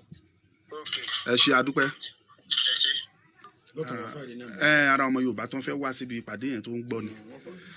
Bàbá ó yá ní common show kí ẹ bá wa ṣe àdúrà fáwọn ti France. Àwọn ẹgbẹ́ wa ní France ìfìmọ̀ṣọ̀kan Yorùbá ní France tọ́ Ọlọ́run wọlá ìdùnnú tẹ́ dùn wá nú lónìí torí pé tí ọ̀rọ̀ báyọ̀ bá wáyé àwọn ilé mọ́tò mọ̀ ìyà tí ń jẹ Yorùbá ní Ìlọrin àti Kwara bọ̀ èyí náà wá gbéra ẹ ṣe dáadáa fún wa ọlọ́run ṣe dáadáa fẹ́yìn náà àṣẹ ẹgbẹ́ yín ló sì ní parẹ́ àmín torí pé ìmọ̀ rìnrìn àjò mò ń sọ tẹ́ ẹ bá fẹ́ travel lásán hòtẹ́ẹ̀lì tó bá kéré jù náà ní 25,000 20,000 ló kéré tó ìjọba kò sì ní ràn yẹn lọ́wọ́ bọ̀bọ̀ yẹn bá rọ̀ mọ̀ ìyá tí ń ràn yẹn lọ́wọ́ pé ẹ ṣe báyìí kí ṣé ó lè yá ẹ rí i pé ọlọ́run náà ràn òun náà lọ́wọ́ ọlọ́run bá ti sọ pé ó ní kó fa ẹni tó bá kéré sí ọ lẹ́yìn sókè ìwọ náà máa ga ni so ẹ̀yin náà gbogbo ẹ̀ tẹ́ wà France tẹ̀ ràn wá ọlọ́run rẹ̀ yìí náà lọ́wọ́ ẹ̀yin tẹ́ jẹ́ kí ètò yìí ó ṣe ṣe tó fi wá ṣe ń ta fífún wa nílọrin kó tún fi mọ ìyà tí ń jẹ ọmọ Yorùbá ọlọ́run rẹ̀ yìí náà lọ́wọ́ ẹ jẹ́ kí n ti lo ti Yorùbá fún yín náà so tẹ́sí kún fi lè mọ̀ pé ìran Yorùbá a ní àṣà tó dáa bí lábáwọn sọ pé utuba náà ni Yorùbá náà ní utuba ti Yorùbá so tẹ́sí báyìí sí ọlọ́wọ́ gbàdúrà tí yín náà báyìí ọlọ́wọ́ gbàdúrà tí yín ọlọ́wọ́ gbàdúrà tí yín. ẹ ní náà kàtàkà tó rí mi àṣírí yóò sì ní tú àṣírí yóò ní tú ẹ ní náà kàtàkà tó rí mi ọlá agbára Ọlọ́run tí mo pè sínú tí etí méjì ọ̀gọ̀rọ̀ máa gbọ́ ni fi pè sínú báwọn gbogbo ẹ tẹ wà ń France tẹ jẹ́ kí ètò yóò ṣe lónìí ẹ ní má padà síbú gbogbo ẹyẹ wa ẹ ní má padà síbú kí òkì Ọlọ́run máa fi sọ̀rọ̀ sọ òṣìṣẹ́ àtọ́lọ́ Ọlọ́run máa fi sọ̀rọ̀ tọ́ tájù dín àdìgún ní London Ọlọ́run máa fi sọ̀rọ̀ sọ gbogbo ẹ̀yin wa tẹ wà ń dà sóra tẹ ẹ ṣe dáadáa sí wa tẹ jẹ́ kí gbọmọ Yorùbá tẹ múra tẹ dó tọkàntọkàn Ọlọ́run fi sọ̀rọ̀ sọ yín ẹ ní kọlù yàn ò ní kọlù yín o ẹ ní gbọmọ sí o àbúrò ní báyìí o ẹ ní lásìdẹ̀ntì o Ọlọ́run fi sọ̀rọ̀ sọ yín o àwa ti dúpẹ́ fọ́lọ́run nílẹ̀ Yorùbá bá a bá lọ títí kò sí ẹnìkan tó lóun lè dúnkòkò mọ́ wa but báwa ṣe rí nílẹ̀ Yorùbá gbogbo Yorùbá náà kò lè rí bẹ́ẹ̀ o lè débi lọ́nà nísìn kò sí ayákìlá tó lè débi bí ìbá lọ travel kò sí ẹnìkan tó lè lọ but àwọn yòókù ń kọ́ bẹ́ẹ̀ ni àbíyèsí tọ́ba yìnbọn máa wa tí ọba ràn wá àwọn ọmọ Yorùbá yòókù kọ́ tó wa láti ní ká ní Odùduwà republic tábà lódùduwà republic kò ní sólè mọ́lẹ̀ Yorùbá Yorùbá yìí jalè Yorùbá yìí ṣe kidnapper Yorùbá yìí ṣe fraud gbogbo kẹ́mọ́ ọ̀rọ̀ dáadáa àwọn náà dá wà lálẹ́ bọ̀ wá tábà ti ní Odùduwà republic gbogbo kí ni ẹ rí i pé ọkàn Yorùbá ó free kò sí olè kankan mọ́ sọdí kò sí pé àmọ́ lọ free àtọ̀ sáàtòrò àmọ́ rìn lágbára lọ Odùduwà republic yọ tẹ̀ wá lọ́wọ́ àmín àṣẹ Èdùmàrè ẹ bá fẹ́ ṣe president kọ́ ọmọ gbàbújá so kọ́ àwa wà láti jẹ́bá bridge Ìlọ́kọjà Onitsha so kó sì rí bẹ́ẹ̀ náà nù kó sì ṣe bẹ́ẹ̀ orúkọ bàbá orúkọ ọmọ orúkọ mímọ́ in Jesus name hallelujah ẹ ṣe tó àròjọ musolókun ẹ gbogbo ẹni tí ẹ ju ìbéèrè sí bí ẹnìkan ní ká béèrè pé.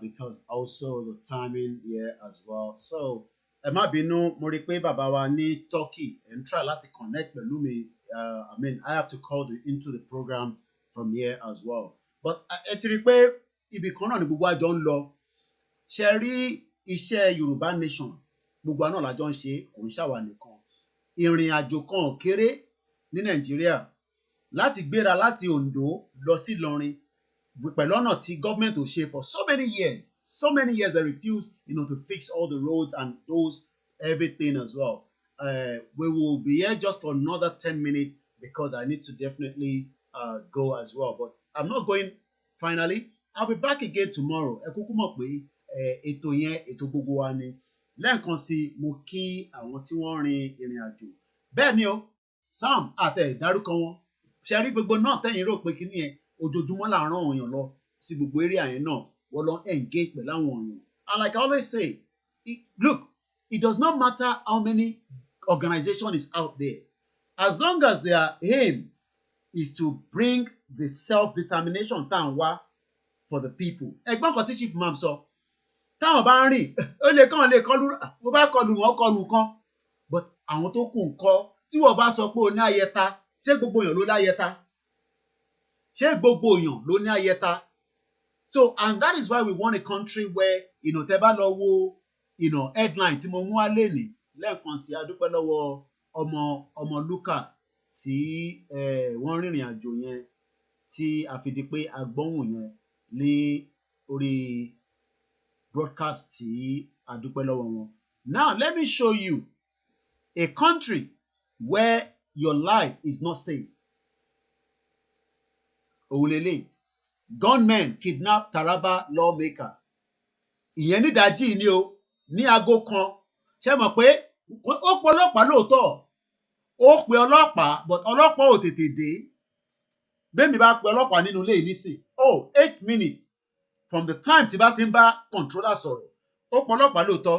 Let me quickly read that article to you. A máa padà lórí same topic yìí lọ́la because àìtí sọ̀rọ̀ tán lórí ẹ jẹ́ wo bí bàbá wa ṣe fẹ́ dá sórí ètò ni torí mo wà lórí ètò ọ̀ ṣé kí n pè é lẹ́yìn ètò mo kí gbogbo àwọn wòlíì ọlọ́run ó pọ̀ rẹpẹtẹ ṣẹ́rí bẹ́ẹ̀ ṣe rí chief imam àwọn wòlíì náà pọ̀ rẹpẹtẹ tó ń ṣe àdúrà tí ó sọ pé sẹ́ ìtẹ́gbẹ́dání confam ni o àmọ́ kí gbogbo wa ń kọ́ ká sowọ́pọ̀ ká lè rọ́nà kọjá wòlíì kan ló pè mí yẹn nísìn ó pọ̀ lóríṣiríṣi KNS ni white garment ni Pentecost ni Anglican ni àwọn oníṣẹ̀ṣe ni gbogbo ẹ̀kọ́ la máa mú wá sórí broadcast ẹ gbọ́ àwọn tẹ̀fẹ́ bá wa sọ̀rọ̀ lórí broadcast iṣẹ́ ń lọ àwọn kan wà lórí òkè tó ń ṣàdúrà àwa mọ̀ pé gbogbo àdúrà yẹn máa ṣẹlẹ̀ wa lórí àmọ́ èmi sọ pé ṣe tó bá ti ń ṣàdúrà báyìí káwọn náà ní AK-47 lẹ́gbẹ̀ẹ́ bó ṣe rí nìyẹn ẹ jẹ́ n sáré ka átíkù yìí kó tó di pé a máa bẹ̀rẹ̀ sí mú program yẹn wá sílẹ̀ gunmen today December 9 kidnap Taraba lawmaker a ṣe máa padà wá sórí ọ̀gbẹ́ni yìí o nítorí pé mo fẹ́ mọ kí nìdí tí wọ́n fi jẹ commissioner for waterfront infrastructure ṣé kò ní ta gbogbo lẹ̀ Yorùbá tán nísìn fáwọn ẹmẹ̀wẹ̀ nígbà tó fi jẹ́ ṣẹ́rí pé ẹni tó kọ́kọ́ wá kí gbàrà nígbà tó fi joyè yẹn deputy governor of Katsina state the same state tí bàbá Gọ́sìmẹ́ ti wá dead or alive ìyẹn Buhari ó wà láyé kò sí láyé kí ni ìyàtọ̀ so let me quickly read out gunmen suspected to be kidnappers in the early hours of Wednesday lẹ́ni ni o adopted the member representing Nujuroje State constituency in Taraba State House of Assembly Bashir Mohammed an aide ìyẹn bí lára àwọn tó ń bá ṣiṣẹ́ to the lawmaker ó sọ fún correspondent the Punch newspaper lórí telephone pé Mohammed ńkọ́ wọ́n kidnap ẹ̀ ní aago kan òru ní Jalingo ní the state capital kò ń ṣe inú gbọ́dọ̀wà state capital ló ti kidnap ẹ̀ o ìbéèrè tí mo wá ń bì wọ́n nísìn ni pé ṣé ibi tí mo fẹ́ lọ ni pé they invaded the house around 12 a.m. ní àárọ̀ mọ́jú ẹ̀ní ó pe ọlọ́pàá lóòótọ́ he called the police immediately to sense pé danger wà it took the police over an hour I'm sure pé 1 hour yẹn bí i 3 hours gan ni now public relation officer wọ́n ti pè títí pé kí ló ṣẹlẹ̀ gan bó ló ti fi ráyè sọ yẹn so the question is ìjọ́ wo la fẹ́ máa fa gbogbo eléyìí ìjọ́ wo la fẹ́ dúró ti eléyìí tí kò ṣiṣẹ́ yìí National Assembly lacks power to invite Buhari over insecurity ṣé ń gbọ́ National Assembly lacks power because wọ́n mọ̀ pé Buhari ti kú imposter lẹni tó máa wá sọ̀rọ̀ kò dẹ̀ sí bó ṣe máa sọ̀rọ̀ tí a ní capture pé ẹni tó ń sọ̀rọ̀ yìí imposter ni and this is how everybody say let us keep one Nigeria ṣẹ́gbọ́n kan tó sọ Attorney General of the Federation Minister Abubakar Malami ẹ̀mẹ́jọ́ tó tẹ́lẹ̀ wá sọ̀rọ̀ ní BBC nígbà tó dọ́ra pé ti Ṣòwòrẹ́ kọ́ ni tó ń sọ pálapàla lẹ́nu the Attorney General of the Federation Abubakar Malami says the National Assembly lacks the power to invite President Major àwọn eléyìí ti kọ Major sí because Punch newspaper have been calling Major General Muhammadu Buhari to speak on security matter ṣé wọ́n lè pe Boris Johnson kó wá sọ̀rọ̀ ní Parliament kí wọ́n sọ fún pé kí Justice Minister máa sọ pé no kò lè wá sọ̀rọ̀ this is why we must end Nigeria. Now, let me quickly go back to this. I have to rush, but I will make sure that tomorrow we still hold on to the same topic. Ẹ jẹ́ ká gbọ́ ilé. Ìbọn fún àwa lọ dúró síta, a máa ń yìnbọn fún. A máa fídíò ẹ̀, a máa gbé sórí tẹlifíṣàn, a máa gbé sórí fídíò, a máa gbé sórí íńtánẹ́ẹ̀tì. Ẹ̀yin ọmọ wọ̀nyí, ẹ má fẹ́ di Yorùbá síta. Ẹ mọ̀ pé báwo ṣe ń lù, ẹ mọ̀ pé bẹ́ẹ̀ làwọn ń jó. Àwọn Haúsá ti wà láàrin yín, wọ́n ti wá tọ̀dé ògùn ìbọn. Àwọn Fúlàní ti wà láàrin yín, wọ́n ti wá tọ̀dé ògùn ìbọn. Àwọn òyìnbó ti wá láàrin yín, wọ́n ti wá tọ̀dé ògùn ìbọn. Wọ́n ti wá ń ṣe oríṣiríṣi ìbọn tó lè ba ògùn ìbọn jẹ́. Ẹ̀yin ọmọ kéèké ayé òde òní, ẹ tún ti bẹ̀rẹ̀ o. Ẹlòmíràn á gbóògùn lé lọ́wọ́ tí iná bá ń jó a máa wọnú ẹ̀. Iná tó lè jó ni tó bá lóògùn ìbọn lóògùn iná lọ́wọ́ wọ́n ti gbá rìsáàsì lórí ẹ̀ o. Ẹ̀yin ọmọdé kéékèèké wọ̀nyí ẹlòmíràn wọ́n ṣe òkígbá kékeré fún a máa sára ẹ̀ ládá a máa gbé sórí íńtánẹ́ẹ̀tì. Tẹ́ ẹ̀ bá ti tètè jáwọ́ nínú ẹ̀ tó bá jẹ́ pé ẹ̀yin lè máa fẹ̀ dí wá síta kó ogun tó bẹ̀rẹ̀ lóògùn máa fẹ̀ jẹ́ yín wẹ̀. Ó ṣe ilẹ̀ Yorùbá o ajẹ́ lọ Yorùbá o ọyẹ́ ìdìde ẹ wá gbé Yorùbá níjà torí ogun ti dé ẹ̀yin tẹ́ ẹ̀ ń ṣe nàláì nígbà tí nàìjíríà bá ti máa dé ogun tó ń bọ̀ yìí kì í ṣe ilẹ̀ Yorùbá nìkan ló ti máa jà o ṣùgbọ́n tó bá jẹ́ pé ilẹ̀ Yorùbá ló kọ́ láti bẹ̀rẹ̀ bí coronavirus ṣe bó ṣe kárí gbogbo àgbáyé bẹ́ẹ̀ lógun ṣe máa kárí. Lẹ́yìn náà Yorùbá máa dá dúró ilẹ̀ Yorùbá máa wá dára Yorùbá padà kọ̀trólù gbogbo àgbáyé ṣùgbọ́n ẹ̀yin àgbààgbà Yorùbá ẹ má dákẹ́ àwọn ìlú kéréje kan wà tí àwọn ogun yìí máa gbà tó ogun yìí bá gbà tán láìsẹ̀ máa lọ láti lọ gba ìlú kéréje yìí ṣùgbọ́n ẹ má jẹ́ ká lajú sílẹ̀ débi táwọn tó máa pa ènìyàn wa mo mà kí yín o mo kí yín tẹ̀sọ́ mo kí yín tí babaláwo mo kí yín tológun mo kí yín takọ ọkùnrin nǹkan tí mo rí ni mò ń sọ ṣùgbọ́n àgbàlagbà tó bá gbọ́ tó bá fetí dànù lágbára Elédùmarè ẹ̀mí rẹ̀ ò ní dọ̀la gbogbo ẹni tó bá gbọ́ tó bá ṣiṣẹ́ lórí kíákíá ẹ̀yin àgbààgbà Yorùbá ẹ wá bí OPC ṣe máa lórí aṣáájú ẹ wá bí ẹ ṣe máa rú Àmọ̀tẹ́kùn ẹ wá bá àgbẹ̀ kọ̀yà ṣe máa kọ́ bó ṣe máa dúró ní gbogbo ẹgbẹ́ tó ti ń dá sílẹ̀ ilẹ̀ Yorùbá ẹgbẹ́ tó sì nílẹ̀ tó OPC ò sí ṣùgbọ́n OPC ò lólórí kò láṣáájú ẹ̀yin àgbà Yorùbá ẹ̀dẹ̀ lájú ẹ̀ wòran sódìgbà tó ogun bá gọ́lé tó bá payé tó pọmọ yín ẹlòmíì àkọ́mọ àtìyàwó ẹ̀sán lọ sí Amẹ́ríkà sí London ogun akámọ́bẹ̀ adẹ̀ pa kò ní níran kò ní níbẹ̀rì kò ní rórórì tẹ́ ẹ̀ bá tètè dìde àṣírí yín ò ní bò àṣírí yín á tú ṣùgbọ́n tẹ́ ẹ̀ bá tètè dìde àṣírí yín á bò láti Elédùmarè ogun òkìní kọ́lẹ̀ Yorùbá orin ló máa túmọ̀ ẹnu gbòǹgbò àtànà ló máa túmọ̀ ẹmọ ẹ̀ṣẹ̀ fúnra ẹ̀gà ló ń kọ́lé ẹnu ara ẹ̀ ló fi tú ìmọ̀ tú ìmọ̀jọ ìmọ̀ ẹni ní òní dalẹ̀ ilé eku ò ní gbìmọ̀dẹ́ku ilé ẹja ò ní gbìmọ̀dẹ́ja ọmọ ẹranko ò ní gbìmọ̀dẹ́kun ayé ò ní gbìmọ̀ lérí Yorùbá lágbára Elédùmarè gbogbo ìmọ̀ tó ń gbà lórí Yorùbá pátá àtúrà ṣe Elédùmarè ẹ káàárọ̀ ẹ múra yo ogun ti dé. ọ̀rọ̀ rẹ o fídíò ló fi wọlé. tí o bá dúró tán tí o bá dúró tọ́ra dúró ẹgbẹ́ ló fẹ́ ṣẹlẹ̀. ó ní mi sọ ni pé ọmọ Yorùbá tí o bá ti mọ̀ bá dúró bẹ́tà kó jára ẹ̀ ọjà sí làkàyà rẹ̀ lẹ̀ pé ìjà ta fẹ́ jà èmi kẹ́ gbọ́dọ̀ wà ń bẹ̀. gbọ́dọ̀ wà ń bẹ̀. lẹ́yìn tó rà gbà á. a máa gbà á. dandan náà ni gbogbo Benin Republic wọ́n ń ṣayé wọ́n lọ mélòó ni gbogbo Togonese. ilẹ̀ ń dẹ́rù bà wá. à ń dẹ́rù bà wá. alẹ́ bí kankan. sẹ́rí àwọn alága Yorùbá tí abẹ́ alágọ̀dọ̀ táwọn ṣe tiwọn. o ṣàfùrẹ̀ pé ńgbà táwọn ò sí lé. iṣẹ́ ń lọ. ṣe mọ̀ pé àìkú wọlé èjò àmọ́ Yorùbá dúró tán tẹ̀yìn. kájú ẹ̀ ni. ìgbówó ta.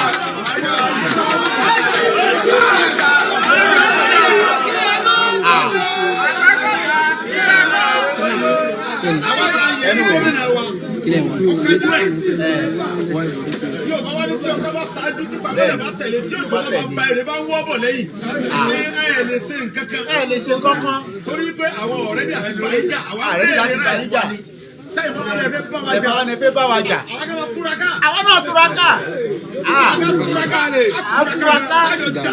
àjọjà. so nígbà tó bá di October 1st àwa ó ṣe rálì. ṣé kò ṣe rálì? ṣé kò ṣe rálì? ṣé kò wo òṣò ṣe rálì? ẹ̀yin tẹ́ bá bọ̀ bọ́ ń dẹ́rù bàyẹn ní stéètì yìí ẹ máa bọ̀ ní sókà. Ìbàdàn bí àwọn àjáde àwọn àkójọ ọ̀tá. Let's leave that. I speak to him all the time. He's doing very well. I know a lot of you have not seen him, but mo lè sọ fún yín pé Ìgbòho ṣá ó dúró tọkàntọkàn. A wà lórí ètò.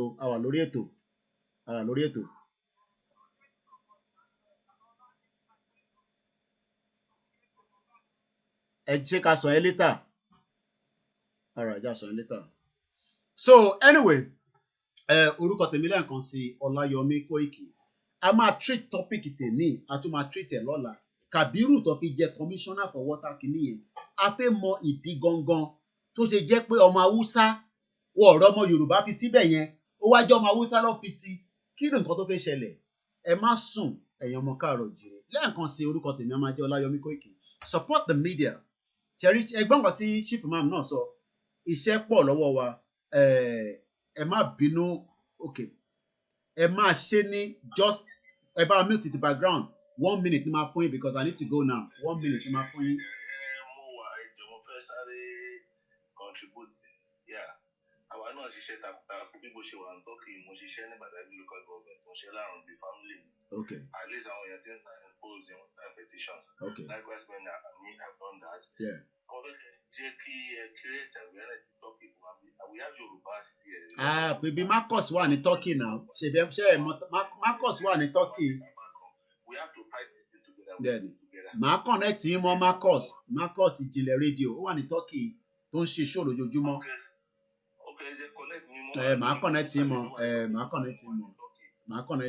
bẹ́ẹ̀ni ẹ ṣé gan ni bàbá wa.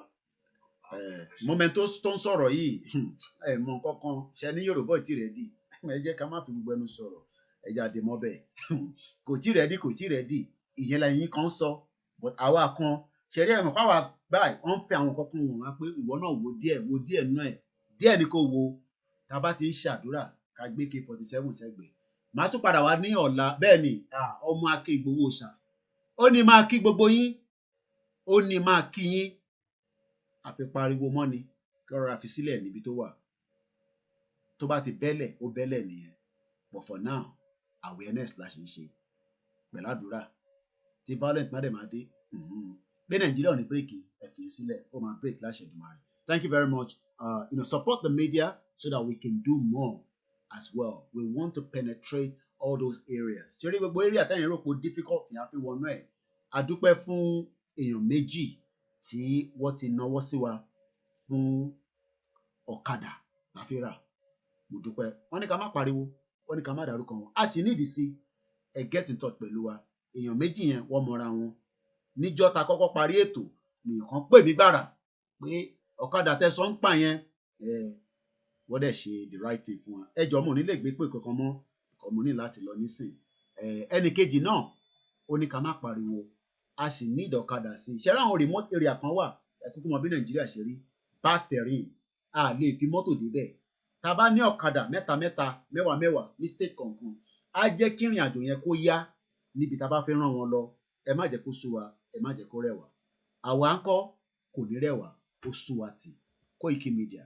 a ṣẹ̀ṣẹ̀ mẹ́yẹ bọ̀ lápò ni ẹni bá ní Nàìjíríà ò ní break kó lọ sí Ifá kọ́ dí Ifá yẹn pé Nàìjíríà ò ní break yẹn wọ́n máa fi wọ́n lójoojúmọ́ pé Ifá sọ pé à ń lọ bóbi wá jẹ́ Jésù ló bá ń pè Jésù máa sọ fún ẹ pé sẹ́ Nàìjíríà ti pín ẹ̀jẹ̀ ti pọ̀ jù tó bá jẹ́ Quran náà ni wọ́n á fi yí ẹ pé Nàìjíríà tó ń pariwo yẹn òfútù fẹ́ tẹ̀ ni there is nothing called Nigeria the physical part of it òun la fẹ́ pín ó dẹ̀ máa pín risk yẹn àwa kan fẹ́ take it kí Yorùbá kó fi lè kọjá lọ bye for now.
alágbára pọ̀ kò ń ṣègbòho nìkan gbogbo wọn pátápátá là ń ké kúdòsì sí àwa ti mọ àwọn nǹkan lẹ́yìn gan tí mọ̀ ẹ̀kan rò pé Ìgbòho nìkan ni wọ́n ní ká má pariwo wọ́n ní ká fi sílẹ̀ níbẹ̀ tásìkò bá tó ibi tó wà wá dìde ẹ wá mọ̀ pé Yorùbá nation tá à ń sọ yìí no be joke once again someone like us we are ready to take all the risk to get us a Yorùbá nation. Bye for now. Nick Bubbly ọmọ Oòduà ti dé.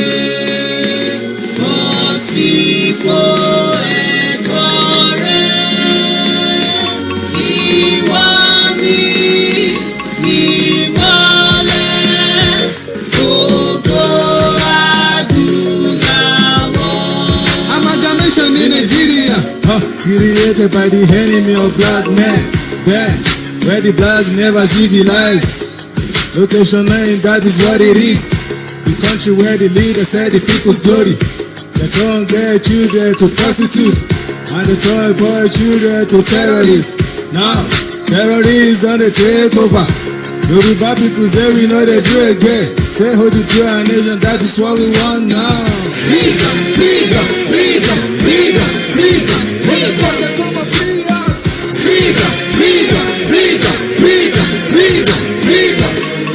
Now, location 9 ìlú Boko Haram. Ìlú àwọn hush politician àti AHMED. Fake promises every year. Fake miracle everywhere. Fake military anywhere. Now, all the dry people wanna go. The Afro people wanna go. Location 419 need to break for freedom, freedom, freedom, freedom, freedom. We need the freedom. Freedom, freedom, freedom, freedom, freedom, freedom. Kò sí náà kò sómi kò sóúnjẹ kò sọ́nà kò sí security nínú tọ́ bíbí sí. Free education and audio. Good security na one chance. Over 100 million people don't poor. All my nigga need a job, they know they see work. They want to go to farm full and near attack. Don't give me any fucking reason why we no go. Even many people say they wanna go. Freedom, freedom, freedom, freedom, freedom, freedom. Freedom, freedom, freedom, freedom, freedom, freedom. Tó bá gbẹ̀gbọ́n ni, so kí ọjọ́ alẹ́ wa kó lè dùjọ́ yìí. Ẹ dìde ọmọ Odùduwà, let the struggle begin.